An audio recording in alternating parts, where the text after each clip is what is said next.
I wish we could just show the intro of him walking out of the back with the police officers walking with this guy. This guy's been killing it.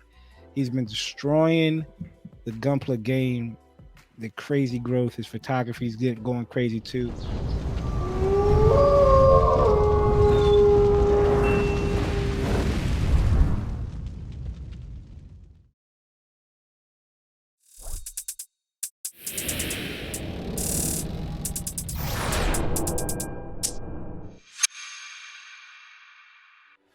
What is going on, people? Back, another episode, another fun one at hand. Oh shit! Woo, we got a doozy for y'all. But before we get started, I am Coop, your lovely host. Y'all gonna be rocking with us for the next few hours. And us, I mean, we have a special guest in the building, live in studio today. Another guest, another builder holding it down in that northwest region of the United States, holding it down with CD. This feels like I just need the Goldberg music to start playing. Right, from back in WCW. I wish we could just show the intro of him walking out of the back with the police officers walking with this guy. This guy's been killing it. He's been destroying the Gunpla game. The crazy growth. His photography's getting going crazy too. In studio, we have Cobra Plava. What is going on, my guy? Welcome how's it going? to the show. How's it going, guys? What's going welcome, on? Welcome. Happy to be here. Absolutely. He's been an advocate of the channel for so long. We had to get him up here, man. So we appreciate it. Appreciate you coming out. Definitely want to be able to get you up here and talk some Gundam stuff with you. Is that cool with you? Oh, I'm in. Absolutely. So we're going to go ahead and get going. But of course, as always, let's go ahead and start off with the meet and greet. The greetings, as always, brothers. How's y'all week been? How's it been going? Let's give it to the guest. Start with the guest. Please. Yeah, sure. My week's been good. It's been busy at work, of course, the normal life stuff, but it's the weekend now and I've been looking forward to this moment. So my week's going to be ending with a good spot with chilling with the fellas here, talking some good stuff. So either in that, been wrapping up on a few projects and things like that, which I'm sure we'll talk about later, but either in that, just normal life, hanging out, and that's pretty much it. Nothing too much more exciting than that. Absolutely. That's how I do it. CD, how's your week been, man? How's work week and all that? Family and all that? Another day, another dollar, man. It's the grind never stops. Work's been all right. I have actually been able to work from home for the first time since having my equipment for the last 3 months. So worked from home the last 2 days. Built a Gundam while on the clock. So shout out to it. Feels good, don't it? It feels good. It feels good. Feel like if you close your eyes, not while you're building, right? But if you close your eyes, it feels like you're getting paid to build. So right, I mean that's what it felt like. Yeah. Hopefully no one from my job watches this before I get my stuff taken away. But it's okay. I'm the boss, so hey. Yeah, there you go. We'll just forward it up to the general manager, right? We'll just forward it up to them. So they got a spot for you. You can't quite quit yourself. Austin, what about you, bro? How's your week been? Right. How's your week, man? Thank God it's Friday. My job had me doing some stupid crap that I was not prepared for. I was told at a very late hour that I would be doing something that I haven't done in a very long time with people that I haven't worked with in a very long time at a place I wasn't familiar with. And it was kind of a disaster. But you know what? I got through it. I'm here with the boys. It was all worth it. Hopefully we never do that again. If we do, then I guess I'll be next week, you guys. I'll be with a new job. Hey. Joining me, Austin. Hopefully they don't do that to you, man. Yeah. How about you? Asset with the company. Me, it's smooth. It was a rinse, wash, and repeat. Everything. Yeah, work, getting closer and closer to getting out of training, and just like City worked from home today, so I was able to snap something up real quick. And yeah, it's been a long time since I broke out some nippers and stuff like that. So can't complain about that. So let's go ahead and move on to the next one, the fun stuff. Well, the reason why we go to work, right? This is the reason why we go to work.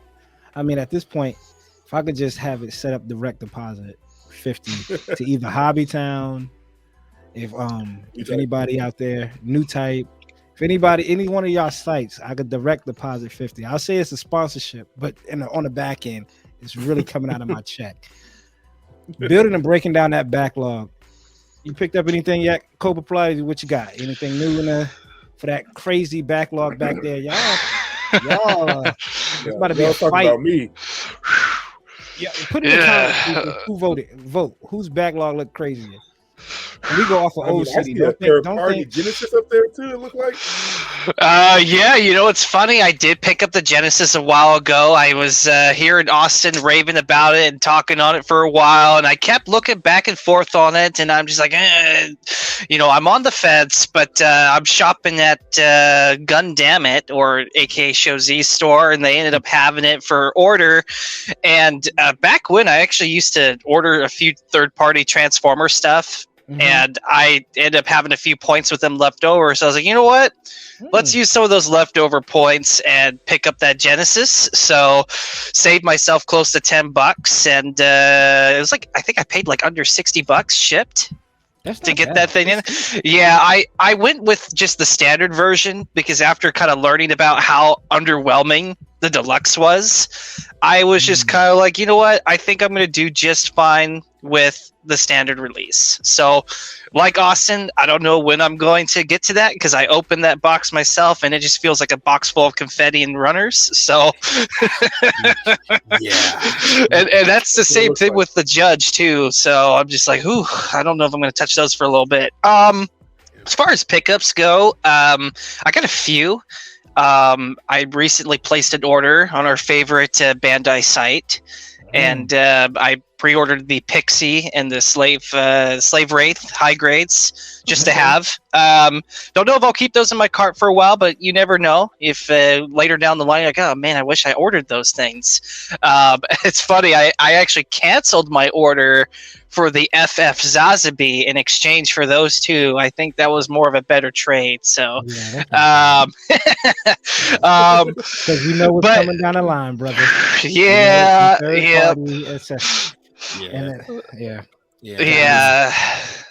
I feel like that meme, with the Joker, with the Joker with the hoodie. Let me get ready to go to work with the clown. Yeah, in the mirror. That's how I feel, right? Like I have the FF new Gundam with the hell yeah. Austin has a high new with two of them up there. Right. Yeah, that thing's looking pretty fire, man. I almost wanted to rush over and grab a set myself. Because I got the heavy weapon set new with a double fin funnel on the back. Ooh. So I'm kind of thinking maybe if I picked myself up one of those rail guns and put it on the side, so I got both the shield and almost looking like it's a lance and a shield kind of deal. That might be cool.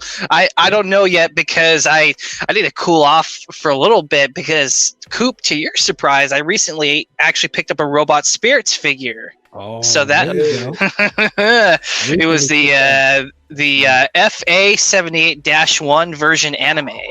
Oh yeah, I think that's one sitting at Hobbytown. That's the full armor one. Yeah. I had a good astounding victory of $50 on eBay, so I was like, you know what? If I could buy the full armor high grade Origin for $50, I think I could do the same with extra accessories. So I think we'll sit there, and plus I figured I'd have something to practice the photography on. There you go. So let's go. We need. I got you, Coop. Thanks, yeah. So either in that, I think I haven't really gotten too much, except I think like a week or two ago, I was at a local convention, and shout out to my boy Ted. He gave me a couple of kits, some Macross ones. One is the 172 VF 1J full armor, or the armored set. Yep. And then on top of that, the what was it? The VF. I gotta look up. Yeah, VF 31J Siegfried Hasegawa.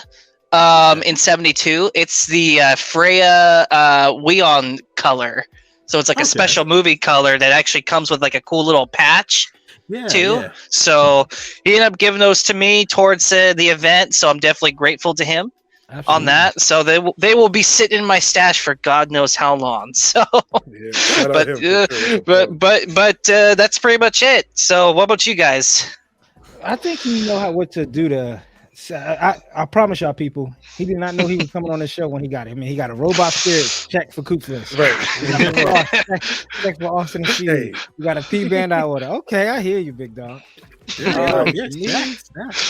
I placed the order for tools. It wasn't nothing crazy. So I'm waiting for those to come in. Yeah, getting some new airbrush gun that was on sale. So waiting for those to come in because it's time to start getting ready. It's time to start defending the title over here at the Newport News or Yorktown Hobby Town. Damn, Austin? Yeah. No, hold on, brother. We all winning. Austin can get the one master grade was size, and little mama back there. Pause. Hold on. Wait. Whoa. Pause. Slow down. Hold on. I was gonna say, man, that Sazabi that showed up the other day. I was like, oh snap! All right, cool. We got some comp. Yeah, there's some heavy competition. It's like out of nowhere. People are when you go to these competitions, they come out of nowhere. So they do. I want to start trying to get ready now. Don't know when that's going to be announced. Don't know when it's going to be announced, but at least I have in my mind. I'm getting ready now because last time it was the guy from Hobby Town walked up and hey, we're shooting off in like 6 weeks. Like golly, that's some time. So we have that one, and then since all Hobby Towns, we got Richmond, Virginia Beach, and Yorktown. So Austin and I, we have to get ready. My bad, Austin. We have to get ready, big dog. So got some tools coming in, and I think I placed an order. A kit was in there too. So I'll let y'all know that when that touchdown, it'll be next episode. All right. Well, I was gonna say too. Don't mean to cut you off, but speaking of Hobby Town, if you looked at the GBWC, they're saying that they're going to be doing both online and in person judging events for local Hobby Towns. So that's what they gotta did. Get ready. Pre-COVID, that's what they did. Pre-COVID, where if a category was GWBC, and then they will take the pictures and upload it to GWBC. Because I remember when I first got there, it was the RX holding the GWBC trophy as the poster. So I think it's still up in the store. So they did do the one category was GWBC rules, or the person who get that won more up here.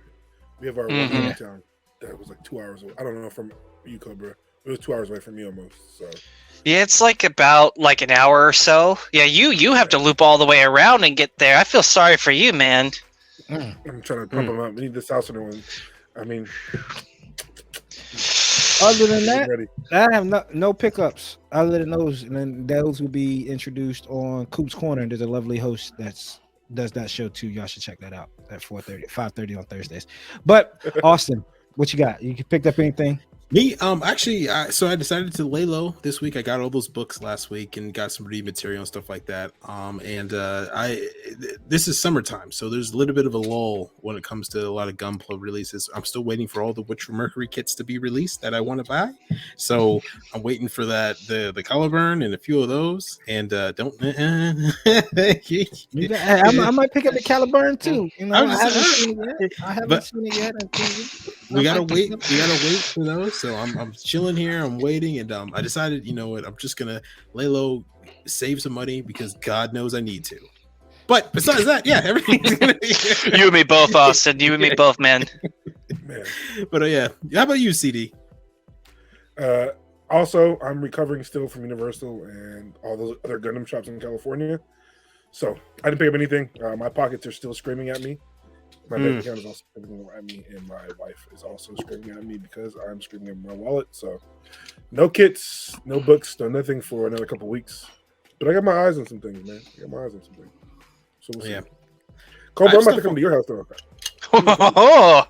Hey, hit me up, man. Yeah. Hey, y'all want to do an online virtual Gunpla swap? There we go. Swap me. That's what I'm thinking. Swap me. There we go. Yeah, there we go.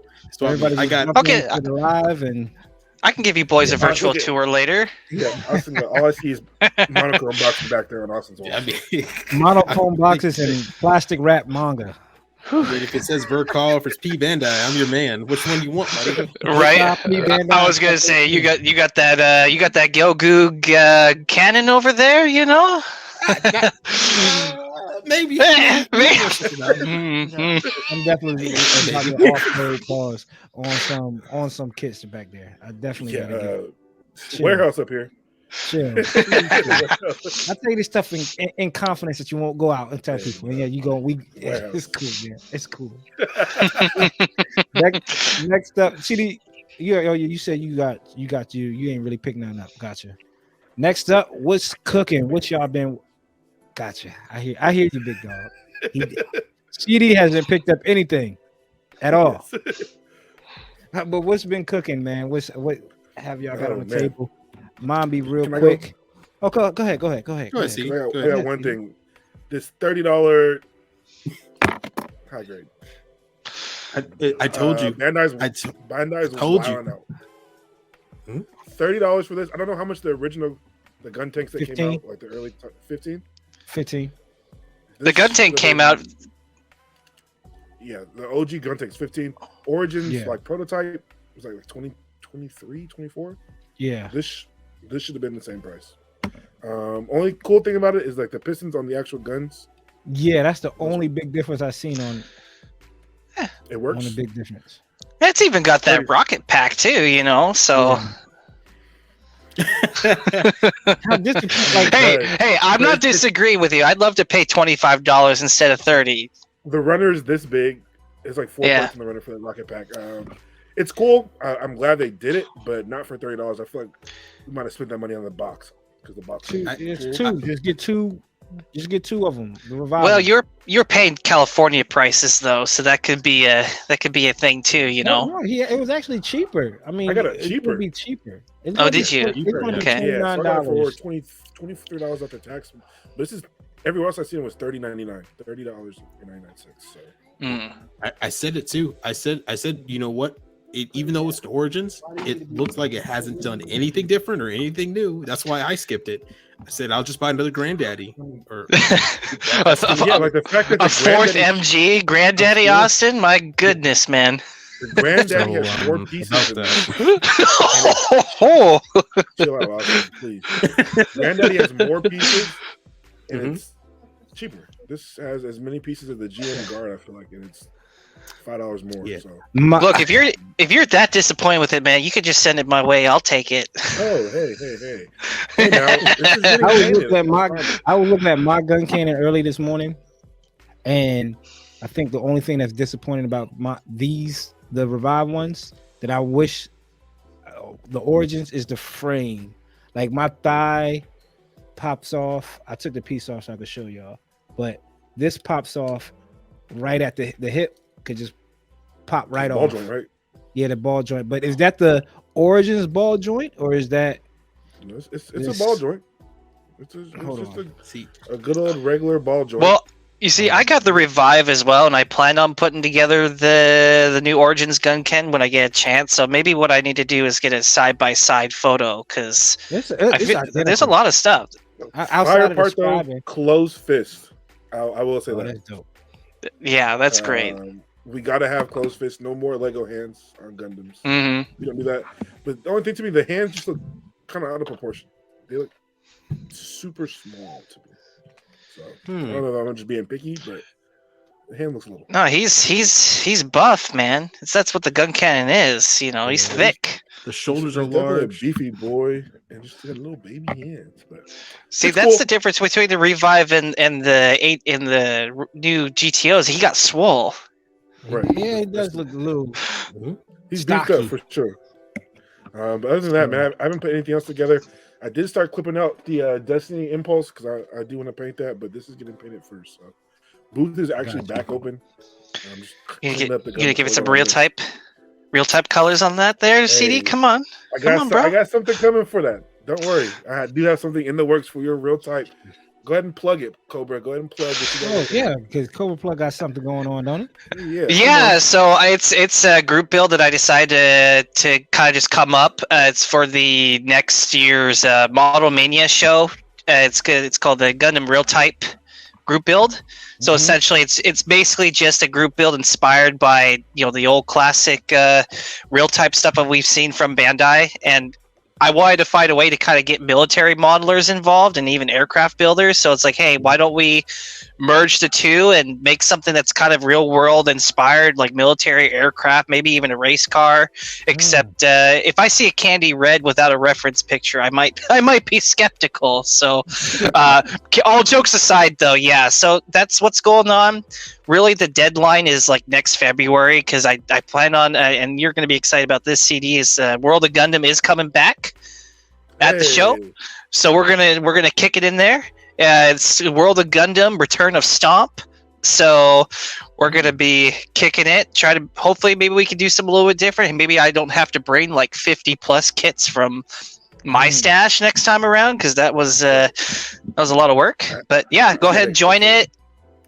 You can join it on the Facebook page, Gundam Real Type Group Build 2023. If you're not into Facebook, you could just use the hashtag. Oh geez, what is it now? I think it's like Gundam RT. I'd have to plug it in later. I did something ridiculous, so. Hey, but there is a will. Hold on, brother. When there is a will, there is a way. I am currently a member as well, so. You guys might. That's true. The Real Type. There it is, baby. There it is. There we go. There we go. Appreciate it, Coop. No worries. What is the Real Type colorway? And the Real Type color is an alternative color scheme separated from the original color design of its respective Gundam subject. These colors reflect a more modern take in design.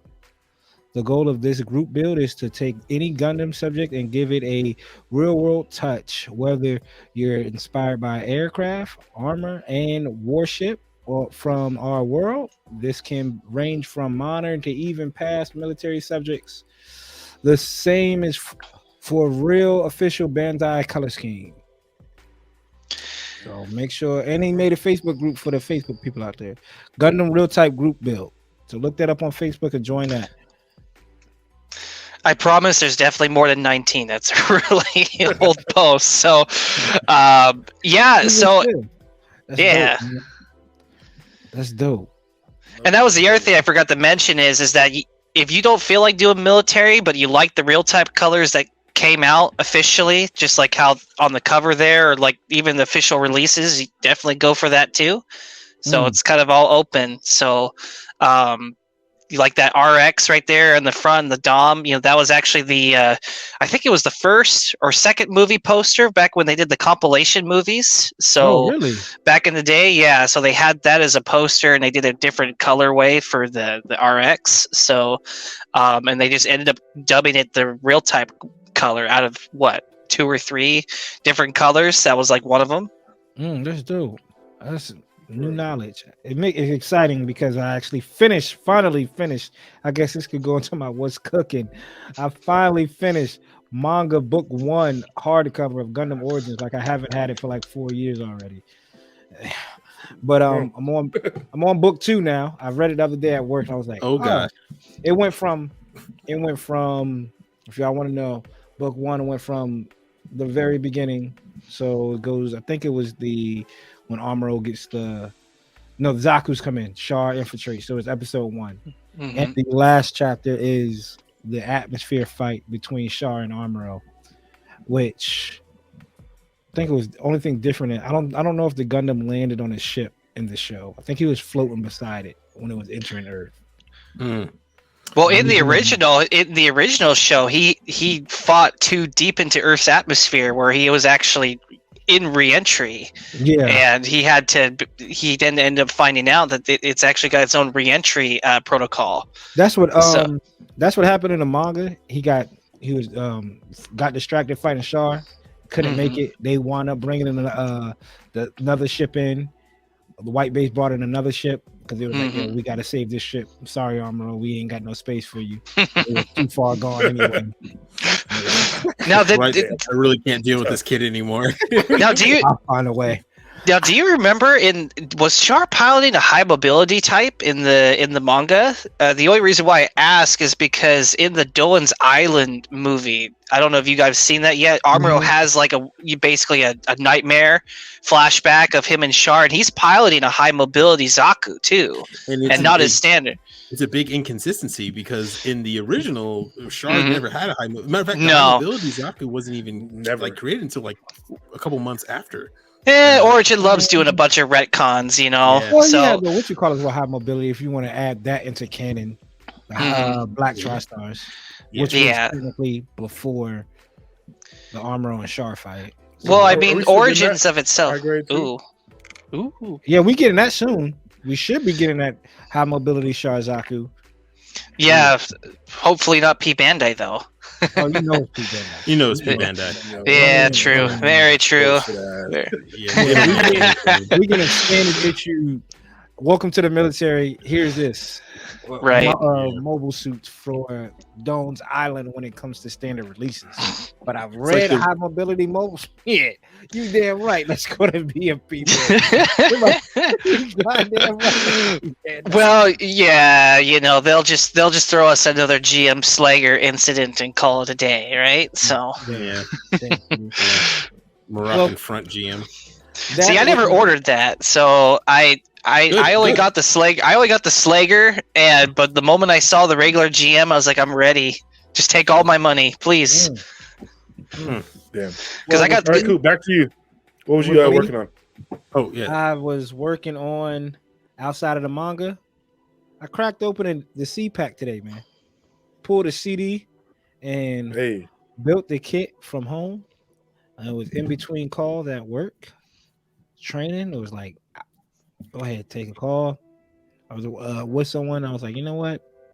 It's time. I'm not going to indulge, but it's time. That's all I want to let y'all know. It's time. I need to stop. What's the saying? Either take a piss or get out of the bathroom or some shit like that. You go to the bathroom and get off. No, take a shit or get off the pot. That's the that saying. Like I need to stop bullshitting around. So that's a saying. Yeah, either take a shit or get off the pot. Like Okay, yeah. I'll just believe you on that one. So I broke out the man who made it. I broke out the CPAC. Interesting build. It feels like a unicorn. Maybe obviously from unicorn, but it feels like a unicorn.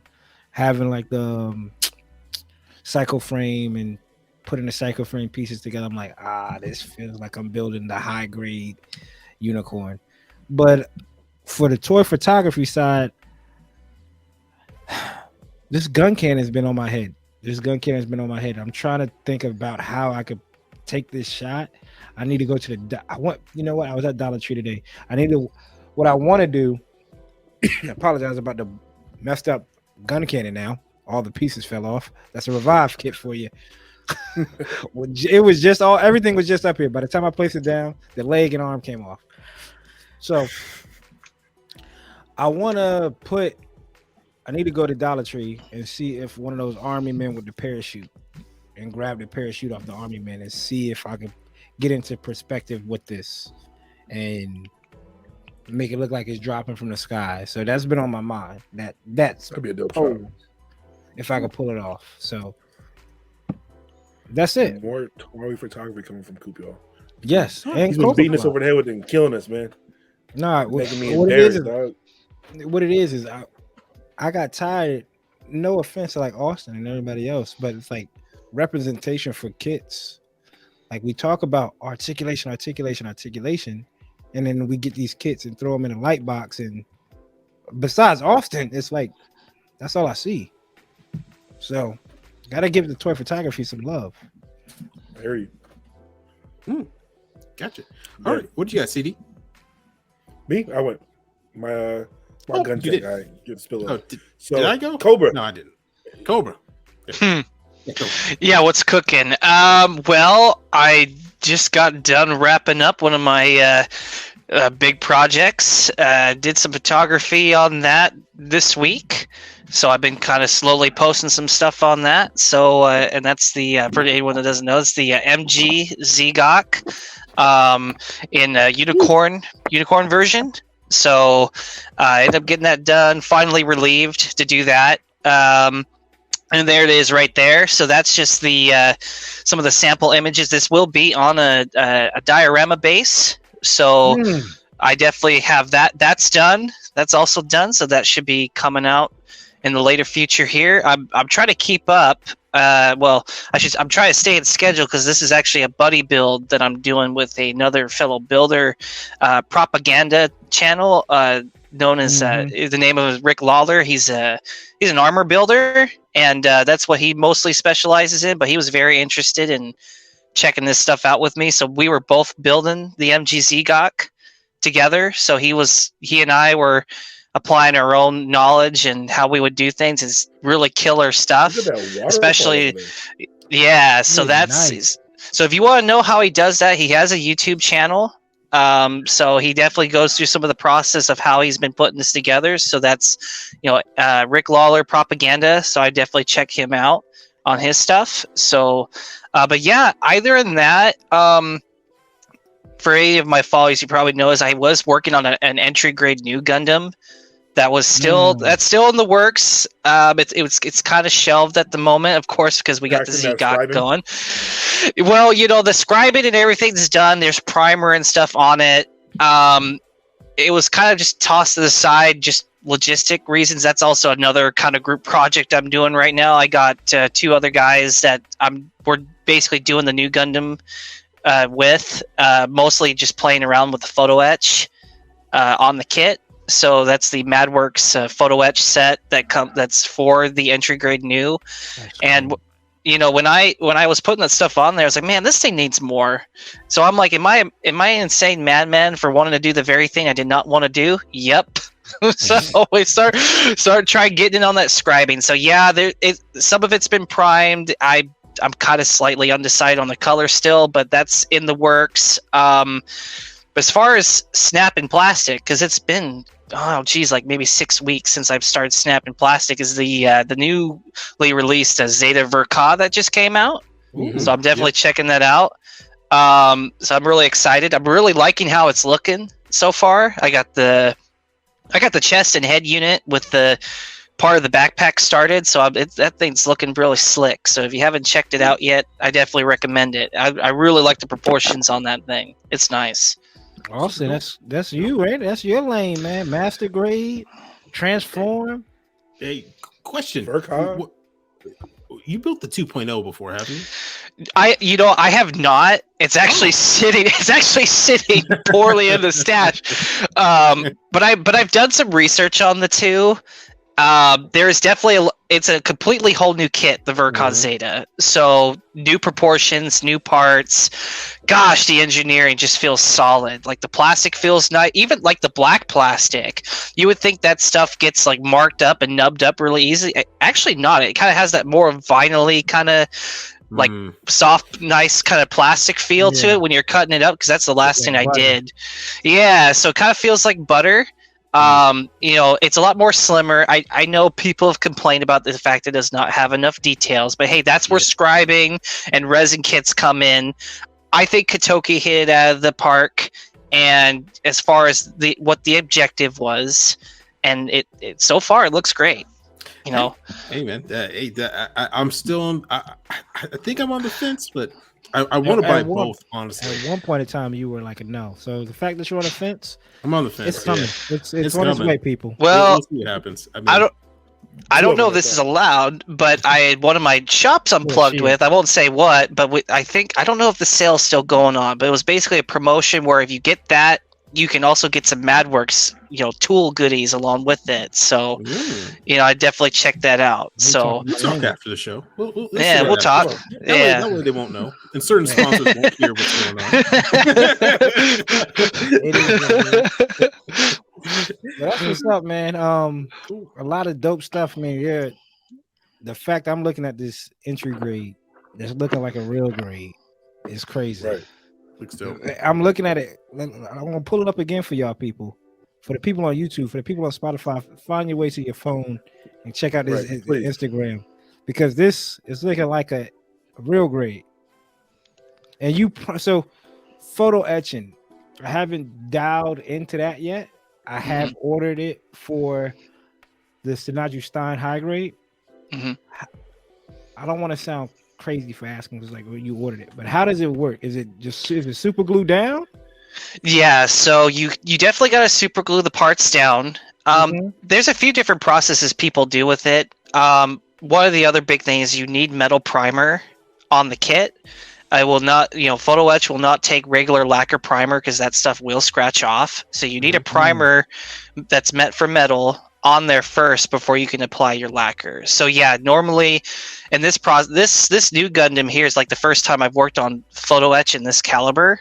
So it was really interesting to be able to kind of go in and mess around with everything. So basically you can just take a toothpick and some CA glue and just start putting it on there. I would definitely get some CA glue that has some debonder too, because I think you will, if you've never done it before, you will mess up. It depends on the kit. If you notice, like on the shoulders, there's tiny little flaps that that you could fold over to give it that vent look, and my goodness, man, that was not fun. So you definitely need some tweezers, patience. If you think Metal Earth models were a pain, try to get these on accurately, because there's definitely a system to them. So because these photo etch, I always thought the photo etch was just to enhance, so I didn't even think about people painting them. Like I always just thought like if you wanted to, you put it up there, and if you want to give it that metal look for a kit, like but you're talking about prime it with a metal primer and then paint it and make it look like a piece. That's normal. Well, that's kind of the same thing that applies to, say, armor modelers, for example. They'll take they'll take a piece of armor tank and they'll go out there and get third-party stuff, and photo etch is definitely one of them. And you can see, if you look at your model, you can't tell there's photo etch on there, and the purpose of the photo etch is to enhance the detail and have it blend into the model. So I mean, not to sound like I'm gatekeeping, but I think you're going to have a model that's going to look way better in person if you got those photo etch pieces painted up, because the purpose of that is to have it blend into the model, enhance the details, and have it looking sharp.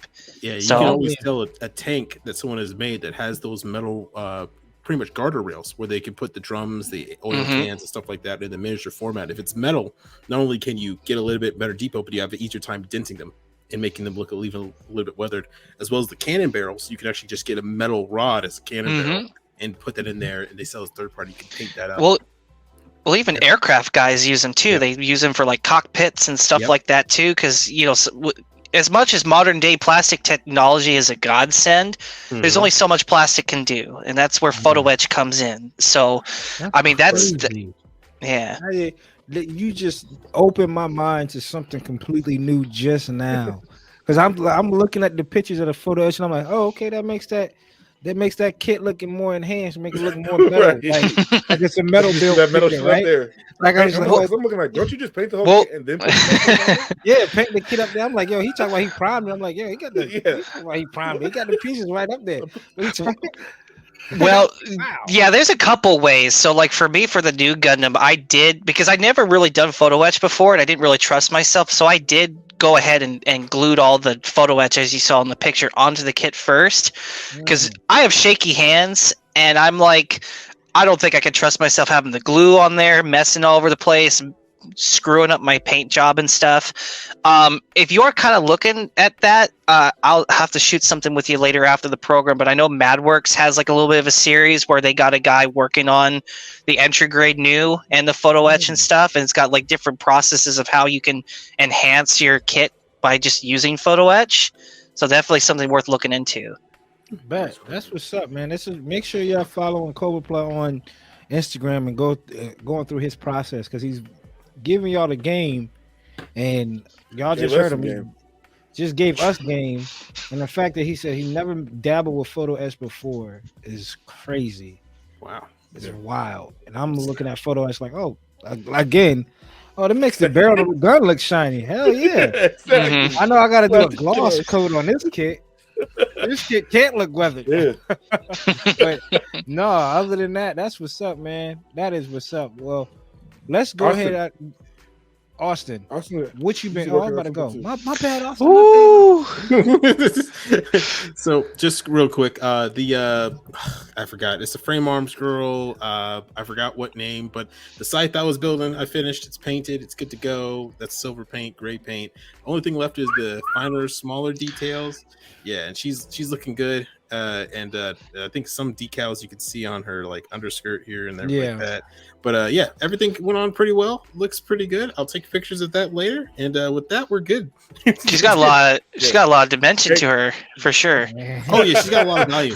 Yeah. And those are options. You can choose. I see. I have to be more or careful. less. I have to be careful. I can't remember if I told you this, but I remember getting another Frame Arms Girls kit, the Stylet, not too long ago. After keep hearing you about them, like, okay, Austin's got me. He's got me. He's got me in. So I'm slowly converting everybody.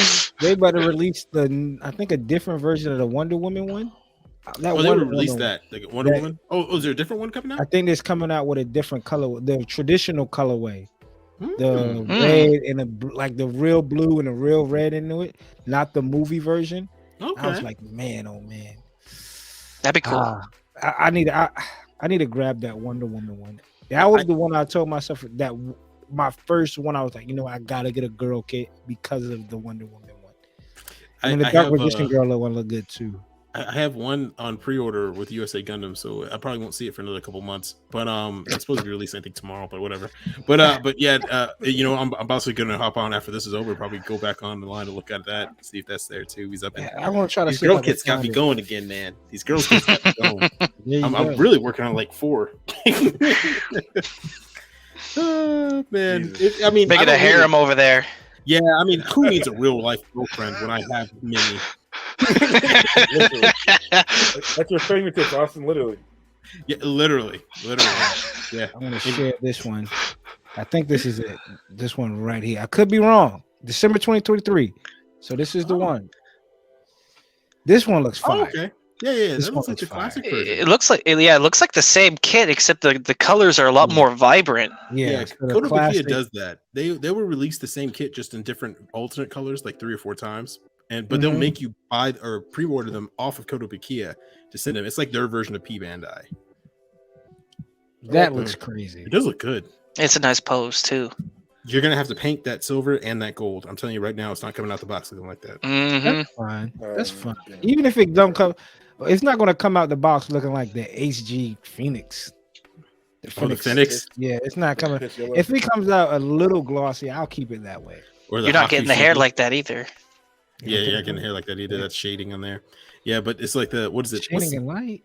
Maybe some light. You don't think I could tamper with the light a little bit, make it look like it's shaded? No.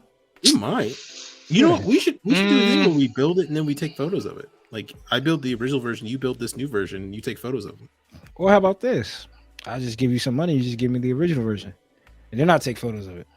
So win-win. We don't have to work that long. We don't have to wait long or anything, Just you would too. I mean, I'm just saying. Hey, money works too. Hey, you can pose that one anyway, right? $50, Exactly. $20, don't matter. But this looks good. I want to. For what I'm seeing, though, I know she has. This is terrible on Kotobukiya's end, but I'm gonna bring it back up. For all the pictures to have, okay, I'm about to say all the pictures have one face, and that's not looking promising. Well, Kotobukiya is one of the few companies that likes to offer you extra faces as a premium, and they'll charge you extra for it. So I'm not surprised if they only give you 3. They give you 3 faces and it one look like face. 2. I'm looking at all of them a smile, and besides this, and they don't vary. They vary from this to this to this. That's the 3 you get. And sometimes you'll be looking to the left if you're lucky.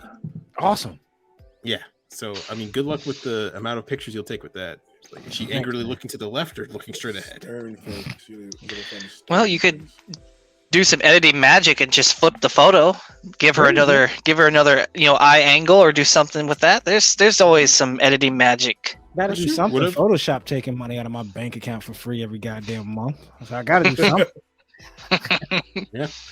But let's go ahead and dive into it. Usually we go into like what's new and hold that thought and all that. We're gonna push that off to the side because we have a pretty good guest up here. Again, Cobra Plot on Instagram. Make sure y'all follow him. All his stuff. Check out his Facebook.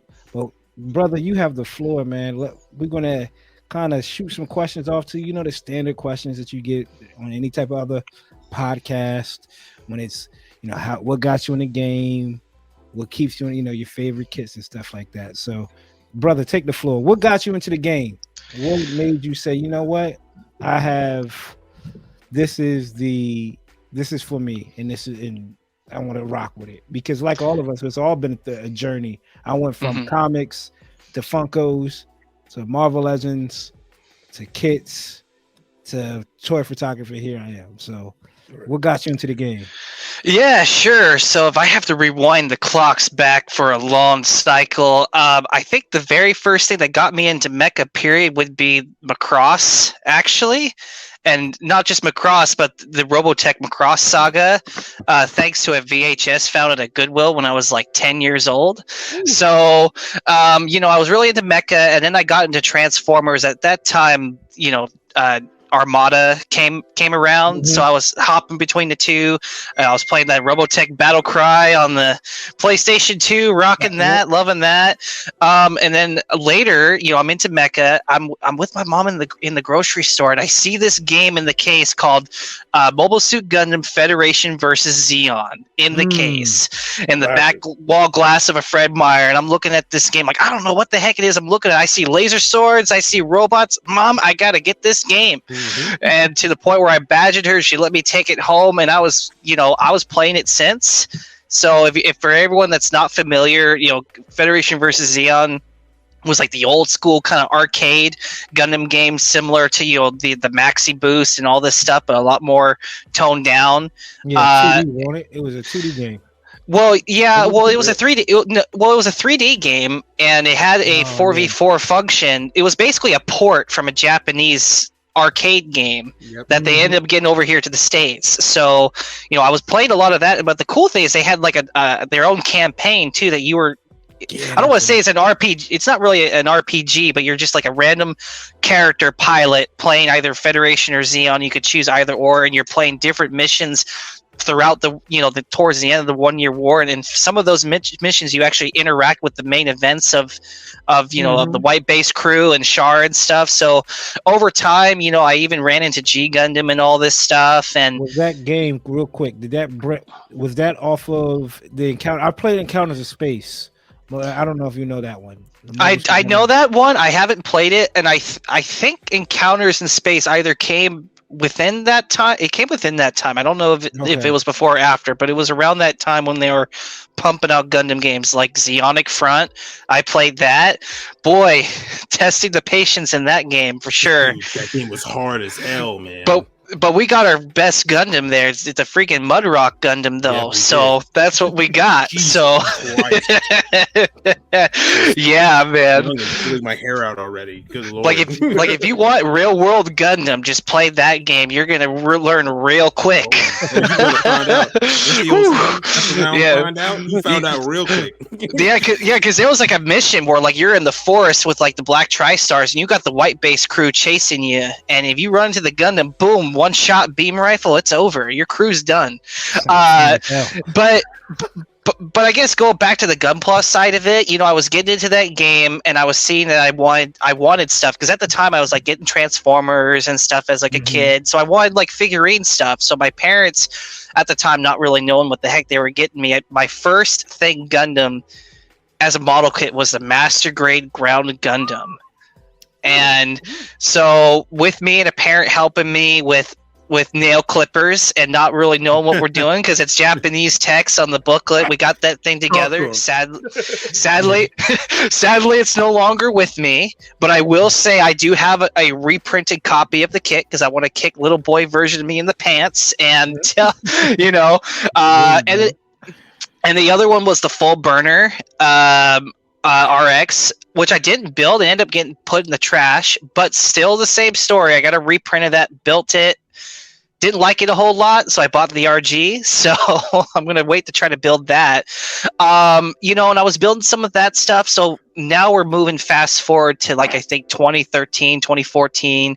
I'm kind of realizing that they still have these whole model kit things. So I think getting back into the game was the older 2000s release RX-78.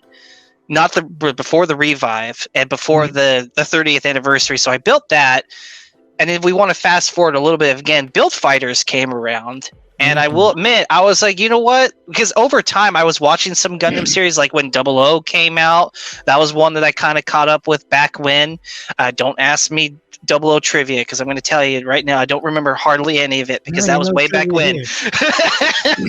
But, and I was watching Build Fighters, like, man, this is kind of cool, So I was building up to getting some of the Build Fighters kits, and started sort of accumulating those.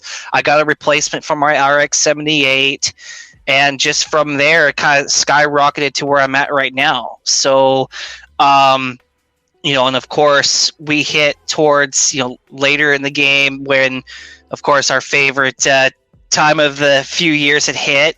I've been building for a while and decided to get an airbrush and all that stuff during the whole, COVID lockdown and stuff. And I was still working, but, it was nice to get those little bonus checks, if you will, at the time. So,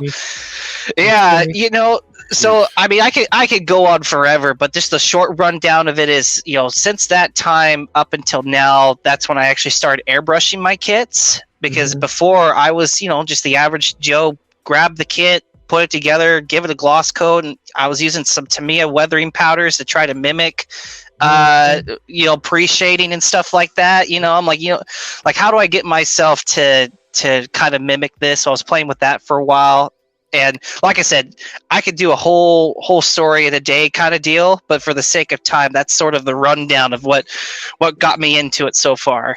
Okay, that's what's up. So you think from 2020-ish till now is probably when you've been deep dive into it the most, where it's like before it was hit or miss with the Gundams, like building them? Oh, I mean, I was constantly building them, but definitely just the change in just my ability to come out with the finish that I want had changed. So, I tell my friends this, and it's like I'm a collector first and then a builder second.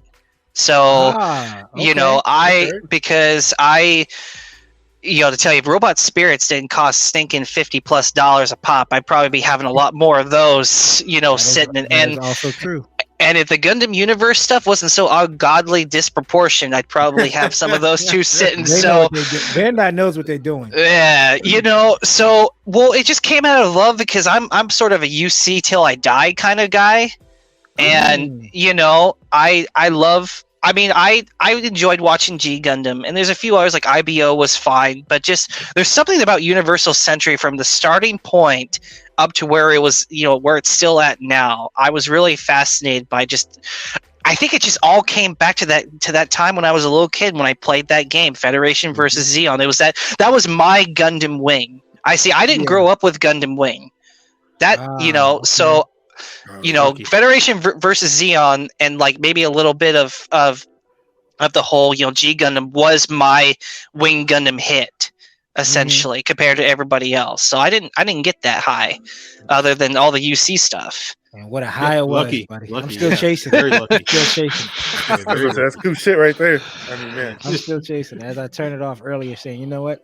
I don't want to miss this part. I turned it off for Hulu. Chill. I already talked to Austin about it. I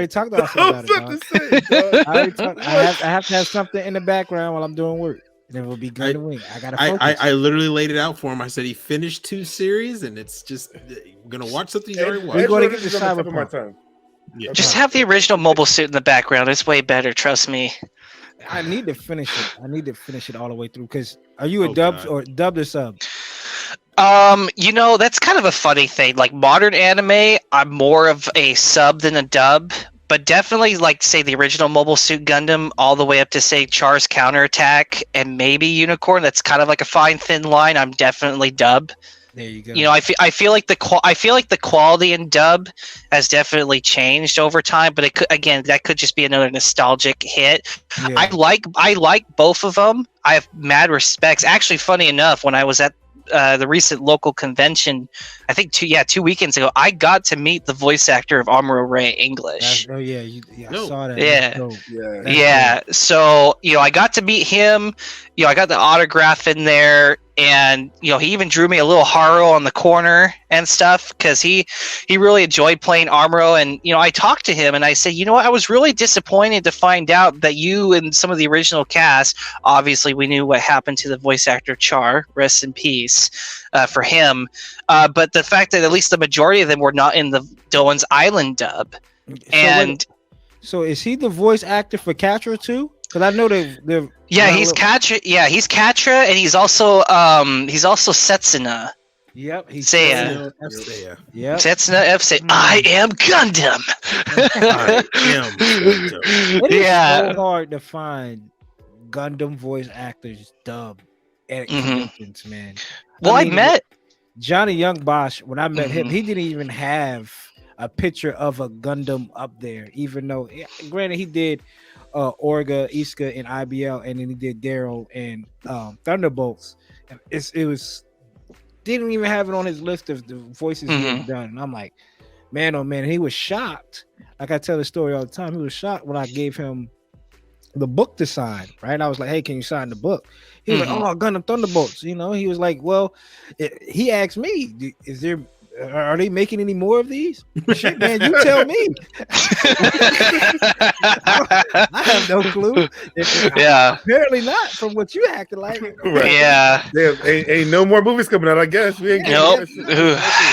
But to meet a Gundam voice, Amuro, who's also voices Catra, who also voices Setsuna, would have been dope. I would love to get to a convention to where I can meet a Gundam. I don't know what piece of memorabilia I would bring.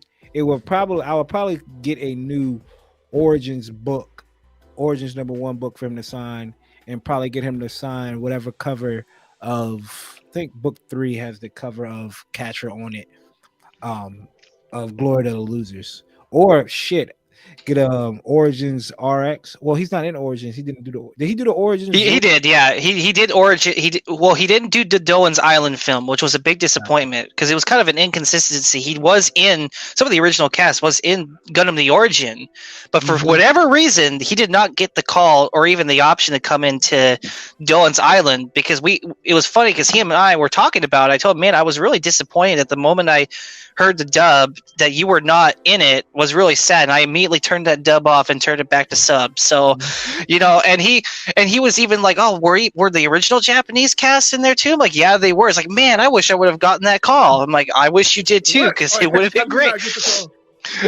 That's what he told me. He never got the call for it, and it's like, I don't know if that was like a Crunchyroll decision or whoever was producing that, but I know for certainty that if he did it, he would have done it because he loves, just talking to the guy. It's like he just sounds like whatever Gundam pilot you want to be talking to because he is great. So all right, we gotta roll up to Crunchyroll's head office and just or whoever, hey, what's going on, guys?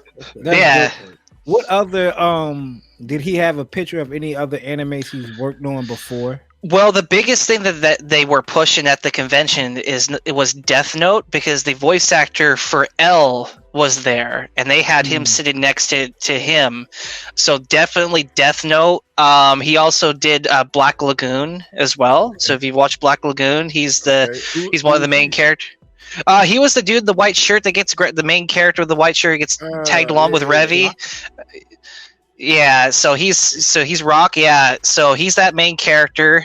There were just so many good casts that he played, but I'm like, no, it's got to be Armoro. Dead set. It has to be him. Yeah, because it's funny, Coop, that you mentioned about stuff being signed. Because for a week, I was like pulling my hair out trying to figure out where I'm going to have this guy sign, and I'm like, it's got to be something with Armoro on it. So I was at the convention before he even got to his booth. He had a poster with RX-78 and Armor on. I'm like, yeah, that's it. That's the one I'm grabbing, because I got to have my homeboy Armor and, RX together or something, because that's who I'm seeing. It's not, RX-78, don't get me wrong, it's the best thing ever, but it's nothing without the pilot. So that's true too. And book 2 of the Origins hardcover is Armor sitting down. So just like you, I'm a collector first and then a builder second. And I would have definitely either bought a new Origins 2 book and took it straight somewhere to get it sealed. I don't know, heat shrink wrap or whatever. You said it earlier. Go hit back to it. You said you're big UC guy, right? So we're going got some hot fire questions for you real quick. You ready for them? Yeah, absolutely. Give it to me, Coop. Favorite UC series?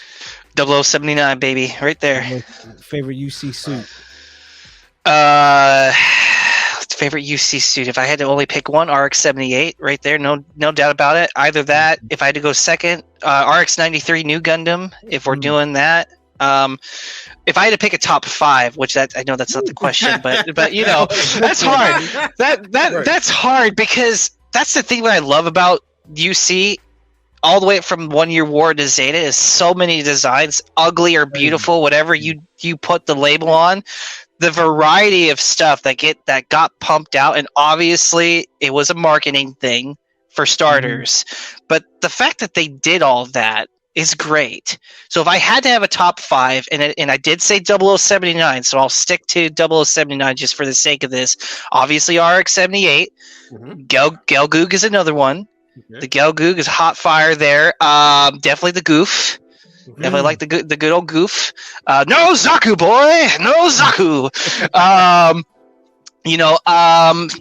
Shoot, I'm starting to kind of run out because I'm sticking straight to one spot left. Oh, did I? Okay. Let me look at my shelf. This is a hard one. Now that I did the build, probably the Zegok. Okay, so but that's again, that's. Oh shoot! Yeah, you took the words right out of my mouth. We just had this talk. Even though my build history as of late hasn't reflected, I feel like I'm more of a Federation guy. But I don't know. I'm kind of like in the middle. In the middle. What? Yeah, I know. Shoot. If we're talking storyline wise, I would choose Federation faction. But as far as design goes, it's a little bit of that weird, like, I'll choose Xeon, because if I could hit that alternate timeline where Char gets the RX-78 with the red, in the Gihren's Greed game series, or even just a captured, it's like, okay, I'll kick with it, So, because that was the cool thing about, and just kind of going back real quick to the Federation versus Xeon game, you could actually play as the opposite faction's mobile suits while doing the campaign, so you could have like a green RX-78 one pop shot in GMs, and going nuts, or they had that kind of cool like color swap. Or if you're in the Federation, you could pile the a Federation captured Zaku 2 and kick it with that as well. So that was the one thing I loved about that game as well. That's dope. That's dope. Okay, favorite Xeon suit? Gelgoog, favorite. Because there's a lot of cool variants. Well, definitely the original Gelgoog for sure. Because those beam tonfas, man, you can't. You could be going like my boy Darth Maul going in there and start cutting stuff up, But just the fact that like that's the one thing I love about just UC is how much evolution they put into mobile suit designs, either in the anime or just outside source canon. I mean, the Gelgoog gets some really cool upgrades, like the Johnny Ridden high mobility type to the Re-Gelgoog and Double Zeta, or even the Federation captured Thunderbolt Gelgoog that I saw that someone's actually building. That I'm like, please give me a kit. Please give me a kit of that. Yeah. There you go. It's like, please, Bandai, please. I don't even care if it's P Bandai. Give it to me. I'll give you my money. Come on. They're sitting on money, man. They're sitting on money, bro. So we know Can we get an your explanation behind that name too. I need the Cobra. And, oh, you want the Cobra? Oh, there you go. We got it. You know why? Very effectively too, and quickly. Excellent. There we go. Yeah. Pork chops. big You know, it's kind of that interesting thing. Where growing up, I had some family that were in the toy collecting, scene back when, collecting all the G.I. Joes from the 80s and other things like that. So I think it would make sense that I would end up getting exposed to some of the TV shows or just kind of the culture, like you, Coop. It was Transformers, G.I. Joe, Robotech, it was Spider-Man, a bunch of different stuff, right? So kind of like growing up through there. It's kind of funny. Like I started having a resurgence into G.I. Joe when I found out I can kind of do Cobra Commander. So it was like, it's one of those like it's like a light bulb thing where you're sitting around and all of a sudden you're like, wait a minute, I can do that thing. It can be anything kind of deal, right? Yeah, so, and that's just kind of where I was at, because before, when I was doing Instagram, I had some other dumb name. I don't even remember anymore. I don't even want to, because I had an alternate Instagram account, and I was posting other content on there. I was posting a lot of different Star Wars content and stuff on there, and then I started intermingling it with modeling and Gundam stuff. And I'm like, well, I'm starting to be really into the modeling stuff now. So I'm like, well, how do I do this? Like, I guess I'm just gonna have to make another account. So after a while, I had a different name, for a little bit. And then I started, okay, how do I make a name that gets people scratching their heads, kind of thing? So if anyone's seen the old G.I. Joe movie, the 1988 one with the animation, I'm not sure if you're familiar with any of you guys, but there's a faction in there called Cobra Law in there. So when they scream like Cobra, pure heresy, if I may add. So anyway, jokes aside, so because in our hobby we have Gunpla, we have Pla, Plate, and stuff like that. Well, what if I try Cobra Pla as a play on Cobra Law and see if anyone catches the joke? Kind of deal. I figured it was obviously by your picture, and I was like, oh, he's a big G.I. Joe fan. I didn't even put 2 and 2 together with Cobra Law. Wow. There it is. The light bulb kicks on for me. Isn't that something? It is. Let's see. What is Cobra Plus worst Gundam series? Like, you know what? I'm not touching that. I'm not touching Reconquista with a 10-foot pole, and I've only watched 3 episodes of it. Yes, thank you. Oh my god, it's bad. I don't know. Like, I'm on the fence with Turn A. I don't know if I want to touch that. Gundam Wing maybe is kind of on the list. I watched about halfway through, and I'm realizing not that I'm. Oh no! Well, hold on a second, Coop. Before you get all fired up, I get it. Gundam, like the original Gundam, when you watch it, it's super corny when it comes to animation. It's piss poor. There was no budget, and there's a love and hate. There's a nostalgia. So I am not bashing anybody who likes any of those series that I watch or that they've watched or I've watched. I'm not going to bash them. You do your thing. It's Gundam. Okay. It's all the same, right? So, but it's like when I watch it with a few friends, listening to the dub, we were having some kicks, some laughs. It was a little for me, it was a little bit hard to follow. Granted, I've not watched the entire thing, so I'm not going to bash it all entirely because I've not watched the entire thing. I just know that we were at a stopping point. When you get your homies together, you're watching anime, and then you kind of reach a certain point, and you think that you're going to watch some more again. It didn't happen, kind of deal. That's sort of where we were at. But I mean, I think the mech designs are pretty interesting, so I'm not bashing on that. It's kind of like how I feel like with the sequel trilogy in short, like designs in it, but the story is like, it's not popping my, it's not popping it a little bit. You know what I mean? So that's where I sit. Yeah, 100%. I feel especially you. So, what's your especially Mercury? if it's not your. Oh yeah, Witch from Mercury. What about that? I don't know Is it about in your that, top man. five? You know what's funny? I've only watched the prologue of Witch of Mercury. It's Ooh. okay. What did you think of the Some people prologue? only watch the prologue. You and know- put it in the top five. So. You know what? I thought it would. I thought it had a good kick Oh. to it. It was kind of like that nice jump, but then the internet started to get wild about Witch of Mercury. It's the whole school thing, and I get it. It changes, but it's just there's something about Gundam for me that needs to be gritty, right? There needs to be that gritty kind of hard. Like, and I get it. Like, sometimes you need a brand new audience. You gotta get with the times. Kind of like how Seed was. Especially say that if your first entry to Gundam was the OG series, Witch of Mercury is not going to be really for you. That's and that's kind of it, right? Like, I think a small selection of mobile suit designs might be doing it for me, but it's like, look, hey, people got their Gundam series, I got mine. We can leave it at that. We got that Netflix American written UC story.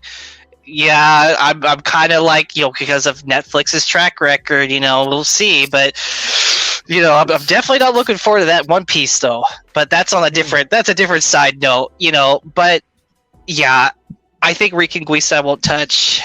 Turn A, meh. And then probably Witch of Mercury, maybe not either. Just, I got so many. Turn A gets better the longer you go. Witch of Mercury, if you want gritty, it's not going to help you. You might skip Witch of Mercury altogether. Take some of the design notes or some of the cool designs, but watch it for just designs. What? Wing? Yeah. I mean, I feel like, you know what? How about this, Coop? You know what, Coop? I got you, brother. You know what? If I watched it all the way through. I did watch it all the way Recently. Even I'm saying, It does. I don't know, Coop. I didn't say Gundam Wing with a 10-foot pole, so I would say I'd rather watch Wing over a G Witch. So I'm just saying. Hey, that's fine.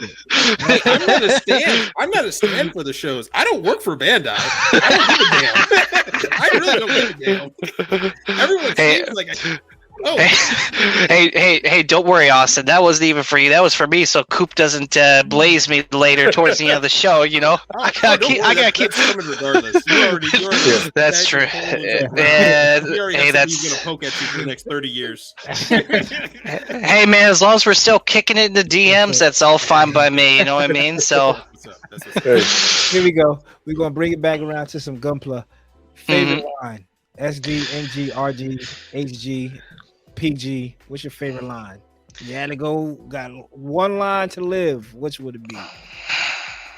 Damn, that's hard because I want to say Master Grade, but because of how lackluster and how much P Bandai has been hitting at it for so long, it's one of those two. I'd probably, because for a while I was collecting a lot of high grade because that's the most we were getting UC designs out of. So I guess I'd have to go back to high grade just for the fact of more UC variants, but I don't know. Master Grade, it's gotta pick up. It's gotta pick back up, man. Because I like it. It's easier to paint. The scale is nice. You're my type of guy. We need to have you come back here every week, just so I can have some backup here. Look, people who keep on give me a call, bro. SDs I'm here. Like, hey man, this SD looks really good now. Didn't you say you didn't like SD before? I don't know. It's wrong with me now. The eye looks cool. Damn. Yeah. It does. Yeah. Like before the show, it's like I feel like it's like Austin, him and me, man. We're kind of like in that same wavelength, We're on the Which is fine. Again, I'll do the 144 line and it's smaller due to the fact of toy photography. If I have space, and I don't even want to say, I think for space, because I think with space, it's hard. It will be hard to shoot a master grade toy photography wise when it comes down to everything. Because 144, I mean 100 hangar, 100 buildings, it's just big ass shit. So diorama and toy photography, and I don't, whatever y'all say, the RG line is the number one line. That's a good Then line too. The RG line gives you everything a 1/100 gives you, Bro. but the height. Why is the RG line $5 more than that gun cannon? That reminds me too now. $4 more. For some of them, you got to remember this. Well, the Moon Gundam is going for about 38. I think that's a lot. I saw the Moon Gundam, by the way. At like a regular, I won't say the name, but like an actual regular store for $45 the other day. Oh, you must have been when it's there. not on, when it's not on sale. Whoa. Was it hitting that 40% off though? You know what? You're right. They might have jacked up the price so they can give it the 40%. Well, you know, make it I know known. You know what's funny? I was also at a certain store, and I saw that the RG Charzaku for $20.99 Oh yeah. before, and I'm looking at that, and they got the Revive Charzaku next to that, and then that's like $28.99. I'm like, how is this makes any sense? Every other week, we want to keep it 100. Hobby Lobby. That 40% off sale hit. Hell yeah! But you get the Leos for $8.99. If you want that. Yeah, see, you know what? I did grab a Leo for $8.99, and I was like, you know what? That's fine. It's like, I'll take that. Yeah, you want to keep that Leo at $16.99 at 40% off? Yeah. Damn you, Hobby Lobby. It's like, you know what? Fine. A Leo, $10. I'm not losing much, even though it's not my favorite series. It's a paint mule at worst. So Exactly. Yeah, and sorry, go ahead. Oh, go ahead, Austin. I was gonna say, so I have a question, and this is one that I think you were probably well equipped to answer. I mean, all of us kind of can chip in, but when it comes to competitions in Gunpla, you've gone to a couple competitions, especially I remember you and CD have gone to a couple now. Can you give me your opinion? What is one thing that you feel like is focused too much on, and one thing that you think that they don't focus enough on? Good question. That's a good question. I think for the stuff that they don't focus enough on is the different. So, if we're talking, say, IPMS, the hardest thing is understanding the scale and not having a focus of the scale. And I think that's part of it is because we're surrounded by a bunch of more mature dudes that are building tanks and armor, and they're looking at a Gundam kit and they think it's just a toy robot on the desk. But then when you start telling them, hey, this is like a 30-meter tall suit, and it's as tall as a building, they're like, really? And that's kind of like why I like to have master grades or real grades, because you got the pilot figure, you can make a diorama and stuff. So, I think if anything, it's just, if I want to put it eloquently, it's just there's a lack of just focus in our genre, period. I know that's starting to get kind of better with certain competitions, but it really depends on where you're going, honestly. Like the one that me and CD went to, and I don't mean to go on a tangent, but it's kind of ties to my answer is that, originally, and you guys were talking on the pod too, they were having an out of box and a 1/100 scale and over, and then like a 1/144. And I ended up reaching out to those guys, say, hey, look, for next year, we got to do something different, because there's a lot of diversity in there than just what you guys have in your categories. But they went so crazy that they decided to take my feedback last minute for the show that me and CD went to. And even that still but even then they had some problems. So that's just, I think if anything, it's just recognizing the mecha genre as a whole when it comes to, and then also just, I think there might be just too much of a focus of other science fiction genres like figures and monsters and stuff, and less Gundam, because again, like my point before, giant robots looking like toys and stuff like that to them when it comes to, like, compared to, say, Star Wars, Star Trek, Battlestar Galactica, which I love those things, but like there's definitely an opportunity to grow depending on I think the other thing too, and I'll kind of quickly wrap up, is that they need to focus more on is who is actually judging categories. Whatever contest it is, who's got the chops and the qualification to do the categories. Yeah. Do you think that should be a broad, how can I say it? Because I'm not saying it happens, but it's hard not to happen. Because here when we run ODO, they bring in Hobbytown and the people that work at Hobbytown. So the bias sometimes kicks in. And I'm not saying, oh, you picked this person up, because Nick Model, shout out to him, a good friend of mine, crushed it. That man Rhodey absolutely deserves all the flowers for what he did to that kit and that diorama. But it's just hard for, I don't want to say but, because that negates everything I just said. It's just hard because it's relativity, right? Like, I see this guy every day. I gotta, he comes in the shop, he chills with me, we talk, and I look at it. I know what he's been working on. I know the process he's been going through. So I think a broad stroke, somebody that will come in and say, you know what, I don't know anything about Gundam. I just know about kits, and I know about painting. I know about weathering, and I know a little bit about a diorama to understand what's going on. And because when they go through with a fine comb tooth, like a fine tooth comb with a flashlight and everything like that, like, man, then like, well, is it because you don't like this color scheme or what? Like, when it comes to a Gundam, and like you were just saying, Cobra, it was, to some people, the judges might be 10 years old now, 12 years old now, the ones that's really going to help us in the Gunpla community, because the judges that we have, if it's outside of Hobbytown, they're going to look at this as Optimus Prime, and it's going to, and which then is going to open up it's a toy, because I played with Optimus Prime as a kid.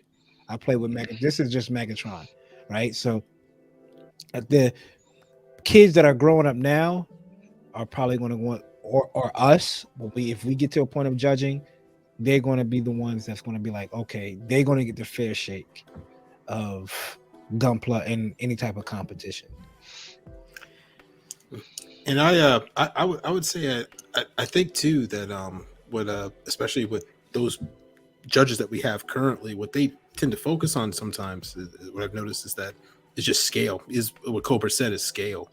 Sometimes they think bigger is just automatically better, which in some cases, making a bigger kit doesn't mean it's more complex. It was more difficult. It doesn't mean you went through more steps. Doesn't mean you put in more work. I mean, me and Coop go back and forth. A full mechanics kit can look fantastic, right? And if someone, you heard it here first. Mechanic, somebody, we've said this multiple times. I don't know what quagmire you're trying to catch me in, but I mean, like, for me just one more time. A full mechanics can look great if you work on it tough, right? But I mean, in master grade looks pretty good too when you show up.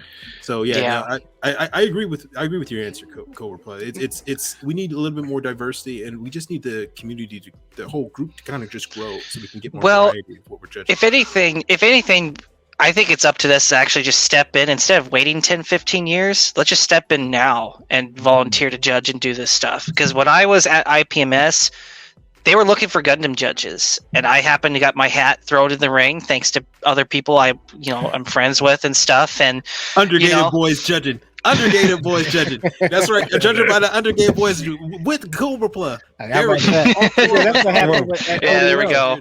That's what happened. They say, "Hey, do you want to do a judge?" I'm like, "Man, I got my kids in there. I can't judge." Well, so see, that's the interesting thing. I don't know about your guys' ODO, but for me and CD, for IPMS, you could judge in a category. You could judge like in a genre category as long as your kit is not in a particular subcategory that you're judging. So, for example, I entered in a standard 1/100 and a standard 1/144 scale subcategories for Gundam. I judged the custom 1/100 and 1/144. So I went in there and judged all the custom stuff, but still had a chance to enter into different categories and let someone else look at my work in comparison. So, so it's like so like as long like you can still enter as long as you have the opportunity to like just go in there and say, hey. And there is going to be times that happen where like, hey, you run into this, and that's where just the integrity needs to kick in. It's like, hey. My kit's in this thing. I got to step away. I need someone else to walk in real quick and fill in what I'm doing, So, and that's the thing, like you said earlier, Coop, is not trying to build in a bias, because there were a lot of people there, including CD, that had their work on the table. It was tough. It was tough. It was really tough. Well, the hard thing is that when we were going in there, there were supposed to be 3 judges. we ended up with 2 in the 2 categories I judged. It was myself and one other guy. So basically, it was me and one other dude talking to each other without a middleman crossing the split kind of deal. Right. And on top of that, tiebreaker. I had to make the final call because I was the head judge for those 2. So that made it even harder. So I was looking at kits, done by Hanjapla, Elliot, Gubplug Customs, and a few other people. And the hard part, and this is where the bias kicks in, I follow those dudes online, so I know what the heck that they're doing. The only thing, and our community is so small up here. We're all in a Discord together. Yes, we are. Which we need to get 2 of these boys in there at some point. So come on. But and that's the other thing is the only piece of knowledge that I have is how much effort people are going to put into these little info cards that we get when we enter, either prior to printing them or coming in. Like I had a guy, I had a few people that had brought a pretty nice piece of work, but all they had was, I did weathering, bullet point. Oh, there's a base, bullet point. Oh, I painted it, bullet point. And that was it. And it's like, well, you're in the custom category, and for me, I can't say this is a hot take, but I was expressing this before. To me, when I hear custom, you got to go beyond the levels of just, you taking the kit out of the box and repainting the darn thing. That's why I put a bunch of my stuff in the regular 1100, 1144, because that's all I really did. Now, if you're going to go in there and start rescribing panel lines to make sure that the paint is like going to not make those panel lines disappear, if you're adding a few bits of pieces like resin hands or resin bits or plot plate that definitely come into or kit bash stuff, that definitely be in those categories for sure. I know that when we did the Hobbytown build off in Virginia Beach, I think Austin, we went to that one. They graded it on a scale 3 categories, I believe, 1 through 10 each category. It's paint, storytelling, and I forgot what the last one was, and they averaged an amount and see who had the highest. And I think if you go in with that type of at least a blueprint of this is how I'm going to go judge, because I've been to some where I like this one, because when it comes down to weathering or non-weather kit, if the judge is a person that goes out and does mudding in his Jeep, and doesn't wash his Jeep at all, of course he's going to pick the weather kit. You know what I'm saying? Like, he likes weathered things. So when it comes to, and one thing IPMS needs to work on, because I was in this category, I was in the dioramas category at ODO, and I put my diorama down next to a real life. It looked like this damn plane landed on this damn table, and at fucking ODO, and it looks like, I'm like, damn, that looks crazy. And he has photo reference, and I'm like, I guess I could click play on the iPad unless you watch 8th MST, and maybe you get the point. And it's well, hard. I'm sorry. I would say, Coop, that's actually a fantastic. I think you kind of solved a little bit of the problem there. Let's not call it custom 1/100 scale or custom diorama. Let's call it storytelling. Who tells the best story with their diorama? Because that automatically, you can't just put on the cue card, I painted it, I yada this. I can't right now. You have to explain to me the story you're telling, and then I have to read this and then look at your product and say, is this telling the story that you're showing me here? Right, and if it is, then, I like that. I think that right there kind of solves the problem. Well, if anything, too, is like, I guess speaking just from the experience, just being at IPMS, at least because again, every chapter is different. They do everything different. I didn't have a scorecard. I had to just go in there with just what my knowledge was and how I've seen other people doing their stuff. So I feel like no matter what, at the end of the day, there's no escaping some form of a biasy. Yeah. And, you one of you guys made the comment that I'm going to kind of push back. I was like, oh, these guys think bigger is better. At this competition, at the one over here, our local one, they even stress, like, just because some person put a lot of stuff into it, put a lot of time, if the finish is not as good as, say, a little model is sitting next to there where the quality shows more, then that's going to make a difference. Like, I Yeah. do I do agree with you. We have one guy who does the judging at the Yorktown one. Kim, shout out to him. He's always said you could put a PG down, but if I see nub marks and his SD don't have any nub marks, I'm not. The SD is beating that PG out every time. And I was like, okay, that's fair enough. So you're right. But I also see it from Austin's point, like because what it is not necessarily the size, it's the wow factor, right? We'll get the Kit Bash Nightingale infused with a Sotheby infused, and you see it in with the LED, and you walk past and you go, what the and it takes up so much space on the table to where you have to, and you see people crowding it. It's more than just a bias at that point, right? It's like I don't want to even. I can't go against this. Everybody loves it. Everybody loves this. So, and I do, and I do agree with Austin. But I think the other thing that's nice about being a diorama, like doing diorama building, that I'm starting to learn, is you're basically learning the art of being a storyteller. Yes. What can you do in that diorama where when you got someone coming up, they're looking at your piece like they're looking at a painting? What sort of emotional inclination are you giving that viewer looking at your diorama? Heck, I'd say the best kind of diorama is not having to have a written out story for them, because they can look in there and be engaged. I know a guy, and shout out to him, Bill Huffman. He is more of a diorama builder than he is a model builder. But my goodness, the way that he integrates models, he treats it like a movie scene. So if you're building a base, you got to treat it like you're creating your own movie on your desk kind of deal, right? So I think it's just, with all of us, and even myself included, is just keep continuing our craft, and just diorama building in itself is just an add-on to that craft of craftsmanship and quality. And that kind of springs me into my next question. If they're like, yo, this is all you could work on, everything else has to fall to the wayside, would it be diorama? Would it be scribing? Would it be painting? Would it be photo etching? What enhance would, in your Gunpla or model kit building, would you be like, all right, I want to focus on this and everything else falls to the wayside? Shoot, that one's tough. Because for me, that's diorama. That's just describing. I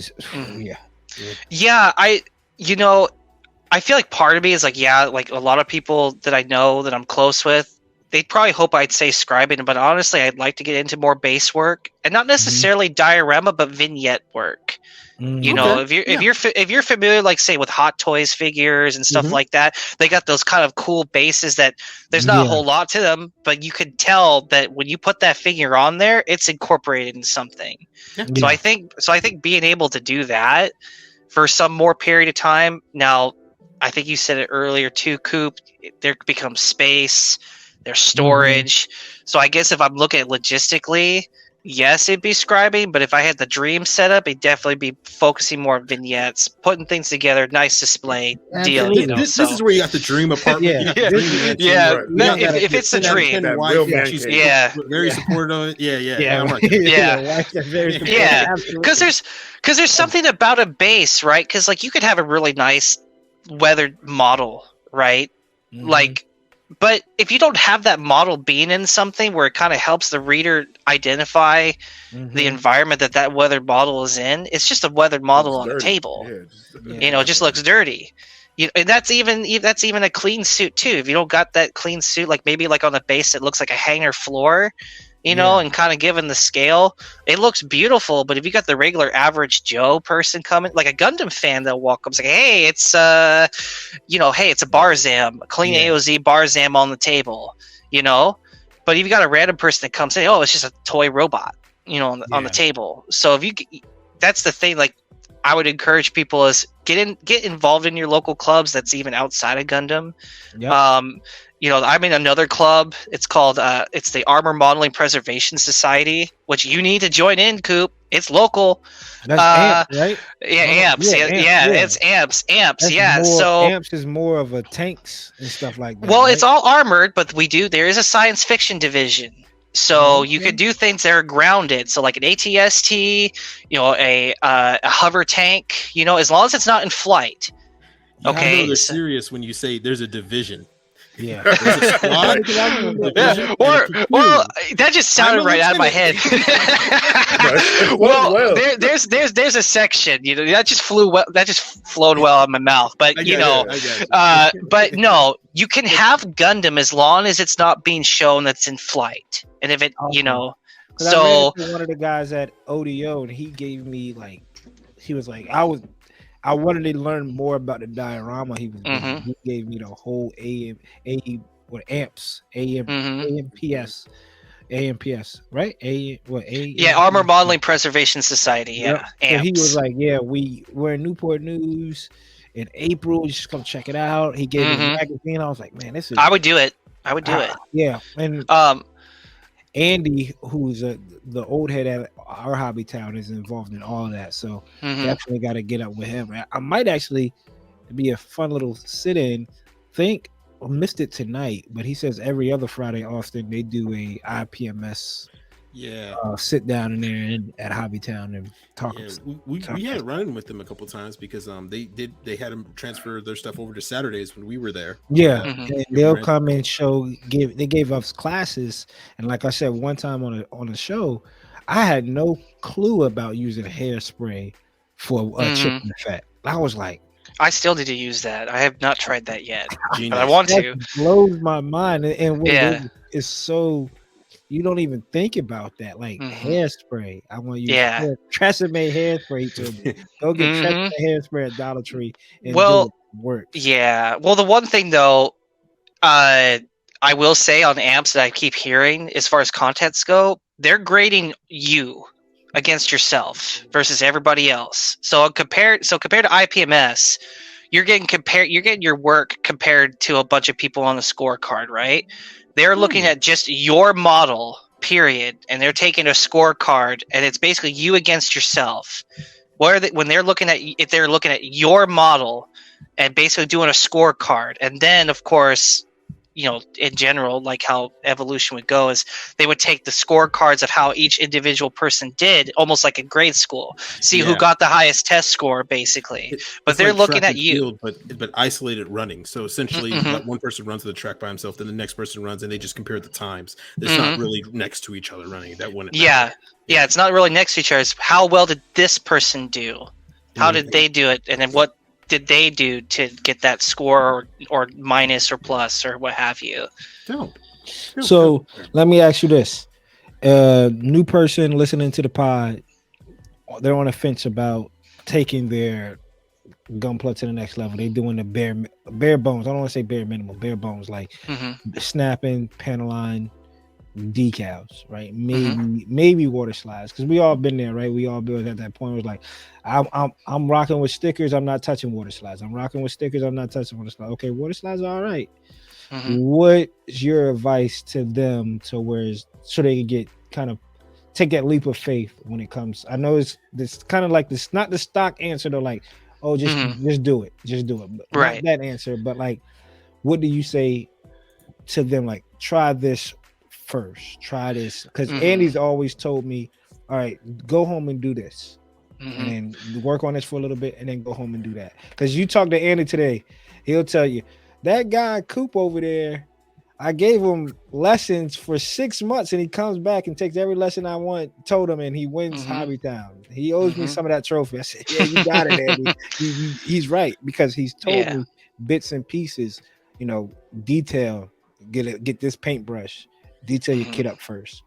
So what is your advice to the new builders out there, or maybe some of the older builders that haven't took that leap yet, outside of just saying, just go get a kit, mess it up? Because that's the generic answer. That's everybody's answer. What's your answer to that? Well, Coop, I don't mean to kind of sound like I'm copping out, but everything you just said pretty much is what my answer is going to be. Is you need to surround yourself with people who are better than you, who know the hobby more than you, and you're not going to be afraid, be intimidated by them to ask them questions and for them to give you advice. That's a good answer. Because those are the folks you're going to be kicking it with. that you're going to have personal interactions with, that you're going to be able to show your work, and building each other up. The iron sharpens iron, the whole, that sort of thing. That I think that's the biggest important step.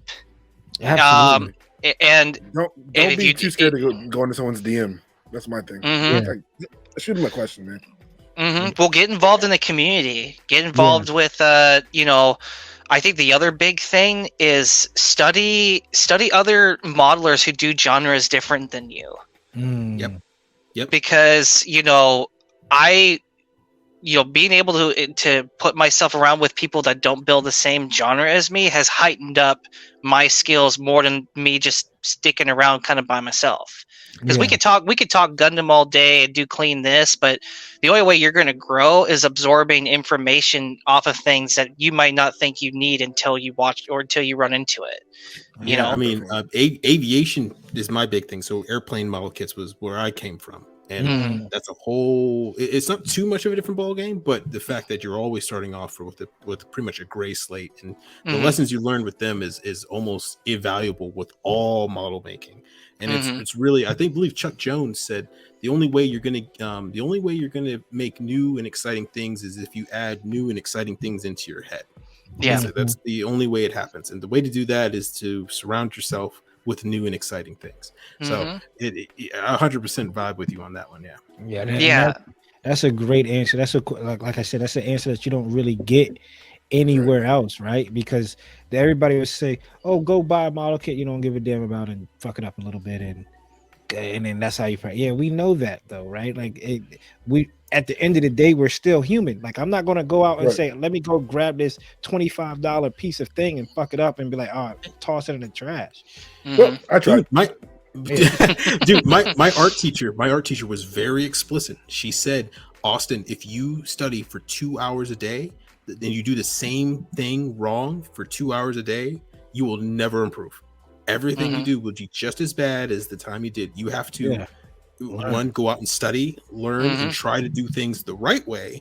And you do that for 6 hours a day, and then you'll get good enough where you can do it in 2 hours." She was like, it's very much an important thing that we not only do you try, but you try to study and learn and find out new things, apply them, try to see where you're going wrong, stuff like that. It's all learning and applying that. So it's not just about going out and doing it. It's about doing it the right way and doing it as many times the right way as you can. And that's what that jewel comes in, right? A gem for everybody who listens, because we all was told ever since we were young, practice makes perfect. And Vince Lombardi said, no, perfect practice makes perfect. You could practice and be sloppy, and 1,000 times you went to practice and 1,000 times you're gonna be sloppy. By the time you start going, you're not gonna be on that field better because you were sloppy. Insanity, man. Yeah, exactly. Over again, expecting different results. I got one more question for you too, Cobra. Go ahead. Since you were at IPMS and Coop's talking about getting ready to bring home that title, you were a judge. Tell me like a commonality between everything, all the kits that won their categories, the ones that you looked at. What was something that you saw that all kits had in common that was done well, and then something that wasn't, something they probably should work on next time around? Oh man, that's a tough one. Shoot, that's a real. I think I'm going to start with the one I think a lot of builders need to work on is if you're given the option to give a description to your judge what you've done, you need to come prepared for that.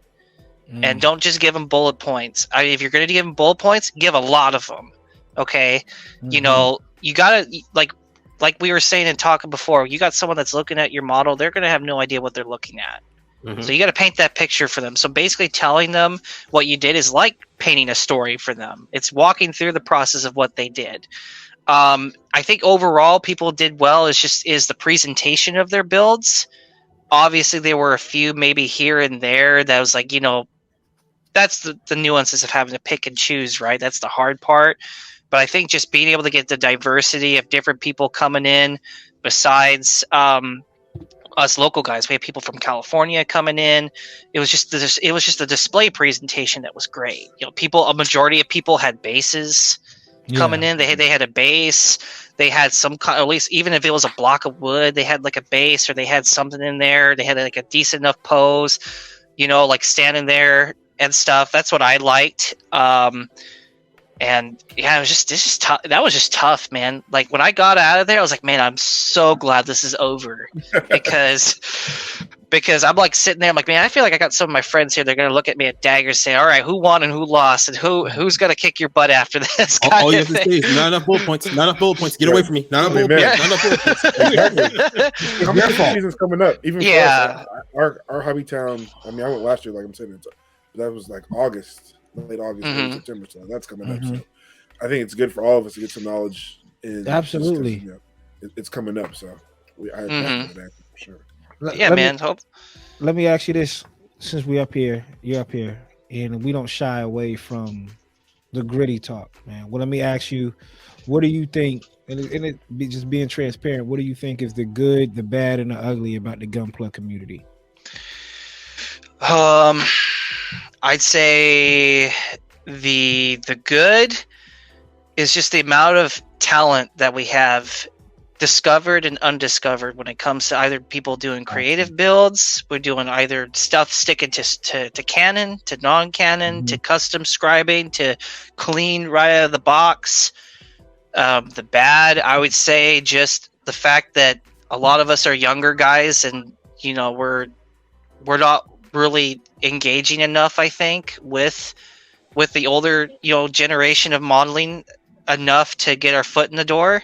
Because I think it's apparent that you walk into a hobby town, for example, and you see Gundams all over the place. But I don't think it's very common for an older guy to actually sit down and talk with a Gundam modeler and get them to get their foot in the door with a model club, getting engaged, and getting people used to the idea that, hey, these are this is a genre, this is it's modeling all the same, and it's all good fun. We're all making toys at the end of the day. Yeah. So the ugly, I would say, is all the drama that gets drummed up in social media, any form of social media, outside of social media. I won't get too deep into it, but I see a lot of big names out there that talk a lot more smack than they do well in their builds. If they can focus that energy. I feel like if you could focus your energy in actually helping the community and actually setting a precedence to where we can get ourselves, because there is definitely a bit of a generational divide. Like when we're talking IPMS and AMPS, these guys don't do Instagram hardly at all. They sit there and watch YouTube videos. They go to their local meetings. Heck, they still use forums, right? Yeah. They're in their own bubble. Yeah, they're in their own. See, the IPMS website, like the stuff you go in there to interact with the guys, is a forum. Okay, wow. I've been in it. I was a paying member. I still am until August, but it's still a forum. So it's old tech, and sometimes, heck, some of these guys only stick to email. Yeah, okay, so some of these guys, they got their own drama going on, like us, but it's done differently. So I think if anything, I think we need to stop being so focused on trying to hide all of our techniques to win, because I think that's the biggest difference I see is there's some people that I think there's either gatekeeping, there's gatekeeping, and there's kind of an ego where, like, you look at Asia or like a few other places, those guys, I sat down with a couple of dudes like on TikTok a long time ago. They're like, oh yeah, we're always talking to each other all the time, trying to like teach each other how to figure this and this out. Yeah, and that's so, and you could definitely tell in their builds when you come across somebody that's like 200 and how is this person 200 and something followers, but there's crazy builds. And that's why one reason why we wanted to do the Creators Corner, we didn't want to just shout out the people that y'all already know, the typical games. We want to let the people know that's the people that's undergated, like underneath that rock that nobody is hearing from, that needs to have that attention brought onto them.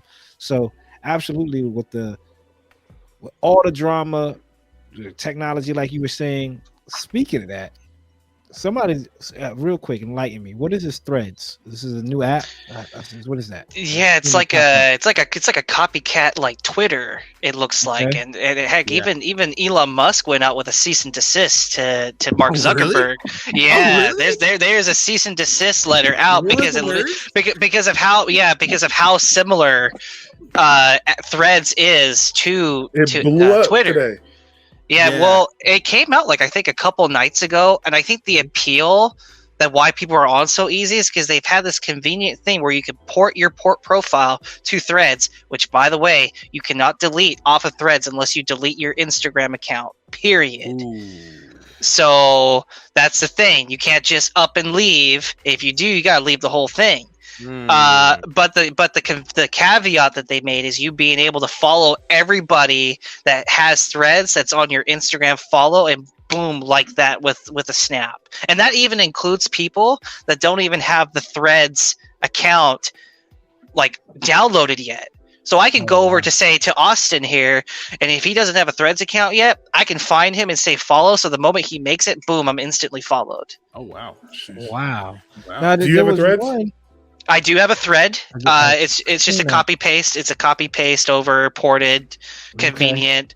The one thing I will say, like Twitter, it's basically more thought posting, meme posting kind of thing. I think is going to be less focus on Video. imagery and stuff. Well, you can definitely tell it's less than imagery right now, because when you go in and post a photo, they don't even give you multiple tab options into your phone where you can pick an album. You have to scroll through your darn gallery all the way through. That's what I had to do. They probably just haven't figured it out yet, as long as, this cease and desist thing doesn't keep going against their favor. But even hashtags aren't even a thing yet. So, So it's I mean, What was the other one? it's Vivo? early. Was it Vivo? I made that, and I don't want to keep making these new social media accounts if they're not really going to. I don't want to say blow up, because I'm not looking. Yeah. Like, no, hell with it. I'm being real with you. Yeah, I'm looking for the account to blow up, right? Like I'm looking at, all right, let me get on it early, because I think I don't know if y'all think about it. I'm like, man, if I was able to get on Instagram and do gunplay early, Yeah. and be one of the forerunners, will have an official blue check mark behind this name. Yeah, I'm not paying that. Yeah, we're not doing that. But it's yeah. But that's what I feel like some of these like Bandai, when they want to bring people out, they want to, they look at who's influential, and I feel like one of the, or if not the biggest thing being influential on social media is how early were you in the game. So I was like, man, do I want to download this Threads because I want to be early in the game just in case? But Vivo, VEVO, I was like, that shit didn't pan out. That was supposed to be more for the, I think the toy photography or the photographer side of it, rather than I think I'm gonna just stick with Instagram and TikTok. If I have any advice when it comes towards that, I'm not a huge guy into this platform, but I would say just go back to Facebook. There's a lot of group, and it kind of goes back to my point before of getting yourself involved with communities of people, and even people that do modeling either in your genre or not. Those guys, like I said, they're going to focus on Facebook and forums and stuff. Yeah. And I think the best use of our times, instead of scrolling aimlessly all day, unless you're doing Pinterest and you want inspiration, but by all means, go hands down. Yeah. But I think getting yourself plugged in with people that are posting their work almost every day, and they're sharing their work. I think that's the most better use of our time, is getting ourselves plugged in and getting ourselves known. He was telling us that he's been more on Facebook getting groups and posting photos. And that's what really posted by Articulated Comic Book. Yeah, right, Articulated ACBA, pretty big toy photography group, and there was another one at Titans who does in Hong Kong, and that's just me. I was like, you know what? I see Austin do it all the time. I was scrolling one time, I was like, Austin popped up on Facebook that was outside of the Gundam Builders Newport News. I was like, what the fuck? And I thought I was like, man, I thought I was in saw Austin's picture. I said, damn, I must be in a Gunpla Newport News building. Nope. It was the Gunpla Network. I was like, oh damn, that's dope. I need to start doing that. And especially if it's just like a copy and pasting the information and stuff like that for the stuff, for the captions and stuff. So but that's the thing. You got to get yourself out there. I mean, just so I just like sharing what I'm doing with as many people as I can. So if you go on Facebook, you can go and hit up most of those places, then bring them back to the Instagram too. And then have them take a look at more of your stuff. So get your Instagram account, like get your Instagram account tied to your Facebook, because I have a Facebook page for just my account. So whatever, most of the time, I'd say 90% of the stuff that I post on my Instagram gets ported to my Facebook page. Mhm. So, and then you could take that stuff that got ported to your Facebook page and share that to the other groups and have it lead both ways and see what people are doing, hopping around. Yep. So, And then it all becomes one big line, one big trail, and everybody can. So you have a see it and find Facebook, it. just Cobra Paw. yeah, it's Cobra Paw. Yeah, so it's Cobra Paw Facebook. Again, not nearly as many people compared to say Instagram. I think that's just a generational thing. But yeah, it's just if you prefer Facebook over Instagram, a good majority of my content will get ported over there. Some of the time, it gets kind of finicky depending on like what type of posts there are. Like if you're adding like tagging certain people and all this stuff. But yeah, I'll just hop on over there because I had a friend that encouraged me recently. It's like, man, you just need to just start posting your stuff into all the groups that you're in and just start posting it and posting it and posting it just to share your work, man. So I'm going to take that advice to heart and try doing that. Yeah, I might try that too. I'm already on it. All right, follow you right now. I appreciate it, brother. Oh my goodness. But before we get out of here, though, before we get wrapped up, we got some. Let's throw some hot takes out there for the people that stayed back and listened. Let's hear it. Cobra Plug, here we go. Well, We'll give you what's the hot take, Cobra Plug? Give you the ground first. Okay. Whew. You know, I think my hot take is that the phrase "gunpla is freedom" is highly overused. Yes, sir. Yes, sir. Yes, that's. I'm with it. In this group, buddy, that is. And not a hot take. And there's you are right. and okay, and I get it. I think it's good to use that in turn if you're trying to encourage somebody that's having a tough time, they're kind of stuck with something and you want to encourage them. But I feel like I find that phrase used too much more often when someone is not taking criticism well. Yeah, that is true. Yes, because I told this to CD before. Is gunpla is freedom until when? Because if I now take this shard red Zaku and paint it Nazi colors, I'm going to get thrashed, right? Like Yeah, I'm putting a swastika up there, and I'm going to get thrashed. Went a little bit high. Wait a minute, hold on. Gunpla is freedom, though. I could do freedom. I could do what I want. This is the purpose of gunpla. Gunpla is free. No. Exactly. You said it right. When somebody doesn't want to take criticism well, the fallback, I want to lay on a sword. Gunpla is freedom. Gunpla is freedom. I wanted to look this way. So I would think that when people are pretty much just giving helpful advice too sometimes. So people are like, if you use a little bit more, a different type of weathering on this instead of just throwing the whole bottle on it and saturating it, right? And you just maybe do a little bit more limited or restricted weathering, it might look better. Hey man, Gundam's freedom, Gunpla's freedom. I can do what I want. Yeah, it's kind of a It's the cop-out, Gunpla version of in my opinion. And that's our thing. Like that's why I said earlier, like, hold on, let me make sure I'm not saying it. In my opinion is another way of saying I don't want to argue with you and I'm good to go. Like in my opinion, Gundam Wing is the best. Okay, cool. Let's defend it. No, it's my opinions. Yeah. Everybody's entitled to one, so leave me alone. Hey, my favorite one is like, in my opinion, right? Mobile Suit Gundam Wing is the best anime. Okay. Cool. And then we start bringing up the statistics and the stats. Gundam is freedom. But I'm sorry, I cut you off, Cobra. Go ahead. No, you're good. Well, since you guys have told me that doesn't really count, I'll cut it short and I say that counts. It probably counts for all the listeners. They're probably like, whoa. But here in this group, we already know. But go ahead. I was gonna say, I think the next thing is in the current time, clean builds are overrated. Weather builds, things with some character, that is underrated. We need more of that. Give us some storytelling. Okay. I'll say why. And I'll say why. Okay. Right. It all based on trend, and I am not bashing skill or technique whatsoever. I'm just passionate about having something that takes a kit that's out of the box plastic and giving it some dimension to it. Besides scribing, besides panels, like I look at, maybe to lack of a better term, a hyper detailed kit is overrated than a clean build. Okay. A hyper detailed kit. Because sometimes weathering could be used to hide as well. It can. Right? Like, it can't like you mess up. I cut this. I cut this piece a little too thick. or a little too deep and it took a chunk out. Just put some Tamiya. Call it battle damage. Yeah, battle damage. It's been shot But at. I will say I do not encourage to have that as a continual habit. There is come to a point where yes, you do need some precision and have something clean come out. Some clean weathered kits. If that is In a way, yeah, you got to have it tastefully weathered. I should Yes. say it needs to be tastefully.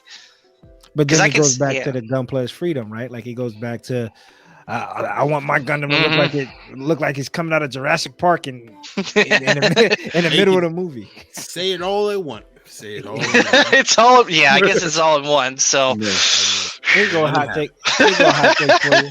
Here you go, a UC hot take for you. Narrative, the number one UC movie.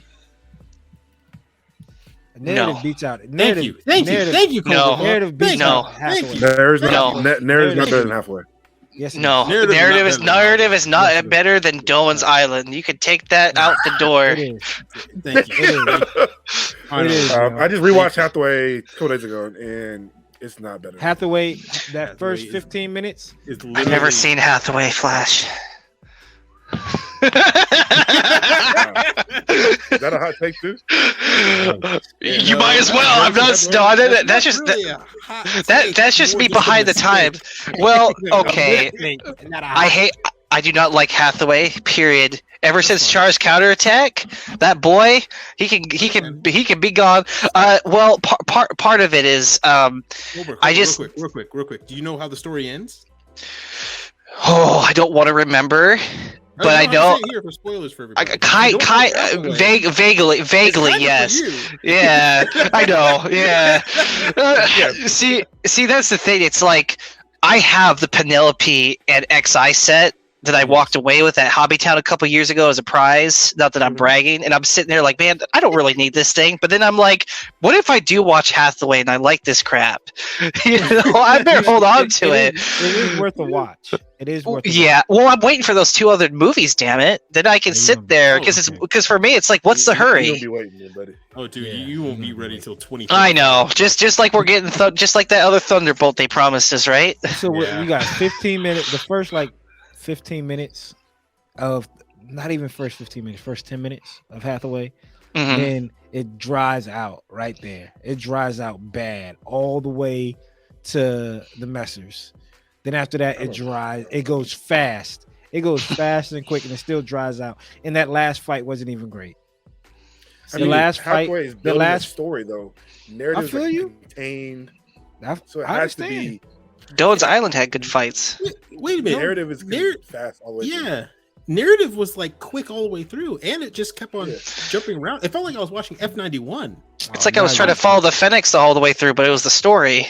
Yeah. Y'all bugging. Y'all bugging. And I might have said this. Zoltan is probably the number one villain in all of Gundam.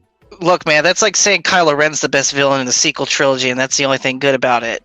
So, No, I'm Dang. I feel what you're saying. I feel what you're See him saying. put that bullseye right there? He took 10 minutes right to the bullseye. I've never seen that before. Damn, that was on point. It was. Overboard. Welcome to the party, brother. all right, call me up. I'm ready next week, bro. Let's go. Hell yeah. The narrative, Questions. the suits and narrative are crazy. The story is crazy. Fight scenes are crazy. There's no dull point in narrative. There's No dope point. there's a couple. What What? name one? Eh, Name Name of which one? one? Which moment in narrative Jeez, was like, okay, here we go. was like When they're running through the whatchamacallit thing, when the lady's talking to the guy who's rich and talking about going to the plants thing. And the thing is, they have so little time to focus on them that you have no idea what's going on before they move on to the next action scene. mhm. I mean, I don't even know why they're fighting. You don't know why until toward the end of the movie. And then you're just F91 like, movie is better than narrative. I actually do like the F91 movie a little bit better. I'm not gonna lie. and that was Cobra Pluff, folks. Make sure y'all follow him on Instagram. You appreciate one of us, Cobra Play. Welcome to the party. Welcome to the group, buddy. Welcome What to the hot you got a seat. quick hot take? I guess I got a few apparently. What did you say, CD? I said, What you damn, got, he's hot on the hot seat with CD? the rest of us. Yeah, He's on the hot seat with the exactly. rest of us. Well, really, with you and me, Yeah. CD. Really, that's.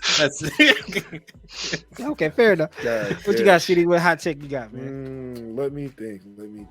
Since we have Kobe up here, let's see. Austin, do you got one? I need a minute or two before I.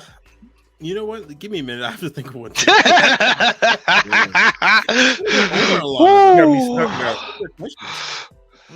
I mean, you gotta. It's okay, man. I know there's something in there that's like, you know what? I ain't gonna tell the guys that because it's gonna sound wild. But it ain't. 'Cause now this is just like how you think full just like how you think on. full mechanics is better than master grade. I said yes. Yes. Hey, Cobra Paul has been waiting for this moment. Yeah, The go ahead. issue I have is that master grades are better than full mechanics, but that's not a hot take. That's just fact. Yeah. Yeah. Again, you sit back and for the price. If I give you $100, I'm like, yo, go and get Look, 100. I'll settle this because you guys do this all the time, and it cracks me up to high heaven when you guys go back and forth. There are merits to both. I wish there was the GPO4 that got reissued. That thing looks badass, but do I wish it was a master grade? Yes, but I'll take what I can get. Bandai, please give me that crap. Hama, sure, it falls apart like a piece of shit, but boy, goodness, on the stand, it looks sexy. Yeah. You know what I'm saying? So there's merit. It's called whatever they want to pump out and what's going to sell. So that's just what you can do to it, and what you can do to it at the end of the day. Now, if I have the Lupus Rex full mechanics, and you hear them Cobra play, they always want to give me grief. They want to say, "Oh, well, that one has an inner frame." That trash. Okay, but it's what you can do to trash. I admit. Trash the treasure. Really good compared to my neighbor's trash can. Now you go out there. I mean, it's trash. You go out there and you're like, yo, here's a fully painted Barbatos. And I go, okay, here's a top of the line. I put all my heart and soul into this full mechanics Lupus Rex. And all of them just gonna be standing around looking at you, wondering why you put so much effort into trash, man. All of them be like, man, that dude tricked out that Toyota Corolla. But that brother could have just bought a BMW. that Toyota Corolla is, I mean, he really went all out. I want to do it. CD, I want to do it, man. I want to break out the Lupus Rex. Don't break out the Lupus, man. Yeah, RX-78 Granddaddy is the worst looking protagonist suit. RX-78 Granddaddy? Okay. He's the ugliest of the protagonist suits. At least he ain't got no damn mustache, though. That's true. Oh, we counting like Turn A, right? We're not counting Turn A. Turn A is trash. That's just we don't count Turn A. That's a standalone, right? That's no, we can count Turn A because I remember we saw what's the guy on Instagram? Blue Arca 7. Yeah. What's his name? He made that Turn A that dark blue, gray and the blue one. Straight fire. That turned me around on the Turn A immediately. A color scheme. Granddaddy is the ugliest protagonist. I don't know. You know, I respect your opinion, but I think you're all wrong, and you're the guy that has an RX-78s in his stash too, and you can't tell me it's ugly. Whoa. Ladies and gentlemen, I think we found the ugliest Mobile Suit Gundam suit. Give me a minute. Let me see if I can get it for you. But protagonist suit? No, it's the Rikaguista, man. That's the ugliest. I'm not. G-Self with the back. G-Self? G-Self with the backpack. All of it. All G-Self. Ugly. The eyes, man. It looking like something you got from... Wouldn't be, though. Reel it back. Okay, other than that, there's not another one. It's not better. Strike's better. Wing Zero's better. It's better. The origin. The origin is better than the Shining Gundam. Ooh, Origins RX. God Gundam or Shining Gundam? I think the Shining Gundam looks worse than the RX-78. Correct. Yeah, I agree. Yeah, I think the RX-78 looks better than the Shining Gundam. The God? Or not the God? No. Shining. Okay. Shining. Before he gets that. Yeah. Before he gets it. Pre-game. It doesn't look that great. Listen, whether you love it or hate it, it's bottom, but it's going to be the next MGX suit after Barbatos. Watch Wing it. Gundam? Which one? The RX-78 will. I'm predicting the new MG, or sorry, not MGX. Sorry, the MGSD. Will be Wing The Gundam. next one, no, it will be the RX-78. If it's Wing Gundam, you buy it. If it's RX, I'll buy it for you. You Well. gotta be willing to down that hill, Jack. It's gonna be Wing Gundam. Look, I'm already coming up here being threatened to get shut off, man. That's a lot on my plate, I bro. think it's gonna be Wing Gunner. The next New. MGEX, I'd say new. or you think it's gonna be a new? We need a new, man. We need a I think it's gonna new. be the new. See, I'm okay if it was an MGSD new. I'm okay with that. I think it's the new. But is it Seed's 20-year anniversary? Yeah, you guys will probably get double back and something. get a strike. Strike MGSD. Still the ugliest Gundam, by the way. I think we. Yes. That is the. I want you, Who watched this? dog. I remember that. A couple episodes, and my gosh, The whole season. Dog, I remember that. Oh, Yeah, I this think is- that came out after G Gundam. And I was so tired. I was like, yo, that is what made me stay away from Gundam for a long that time. predates Michael Bay Transformers right there. Yeah, it does. When I was in one of them hobby shops, I seen one. You A seen loose one? fig of it. Oh, God. Absolutely disgusting. There we go. Absolutely disgusting. Oh. I'm not At gonna least, lie, at least he didn't have the mouth showing. I'll give him that. Yeah, a Gundam with teeth is kind of weird. What Armoro is Armoro the worst out of all the protagonists? No, No, he's no. probably the best one. He's one of the best. One of the He's one of best. the Top. best, He's yeah. top. He's top. Me and Cobra the Bro bias- now. don't let the bias get you, We Cobra. gotta get you come back, bro. We gotta get He you come back. just dropped 50 on the autograph. He gotta say it, man. Listen, man. Char, got a gun to Char and gun Amuro is the best. Char, Char Amuro, definitely Amuro top protagonist. Camille's a good one. Camille Bidan, not as good as Amuro. Even though Camille's a man's name and he's a man.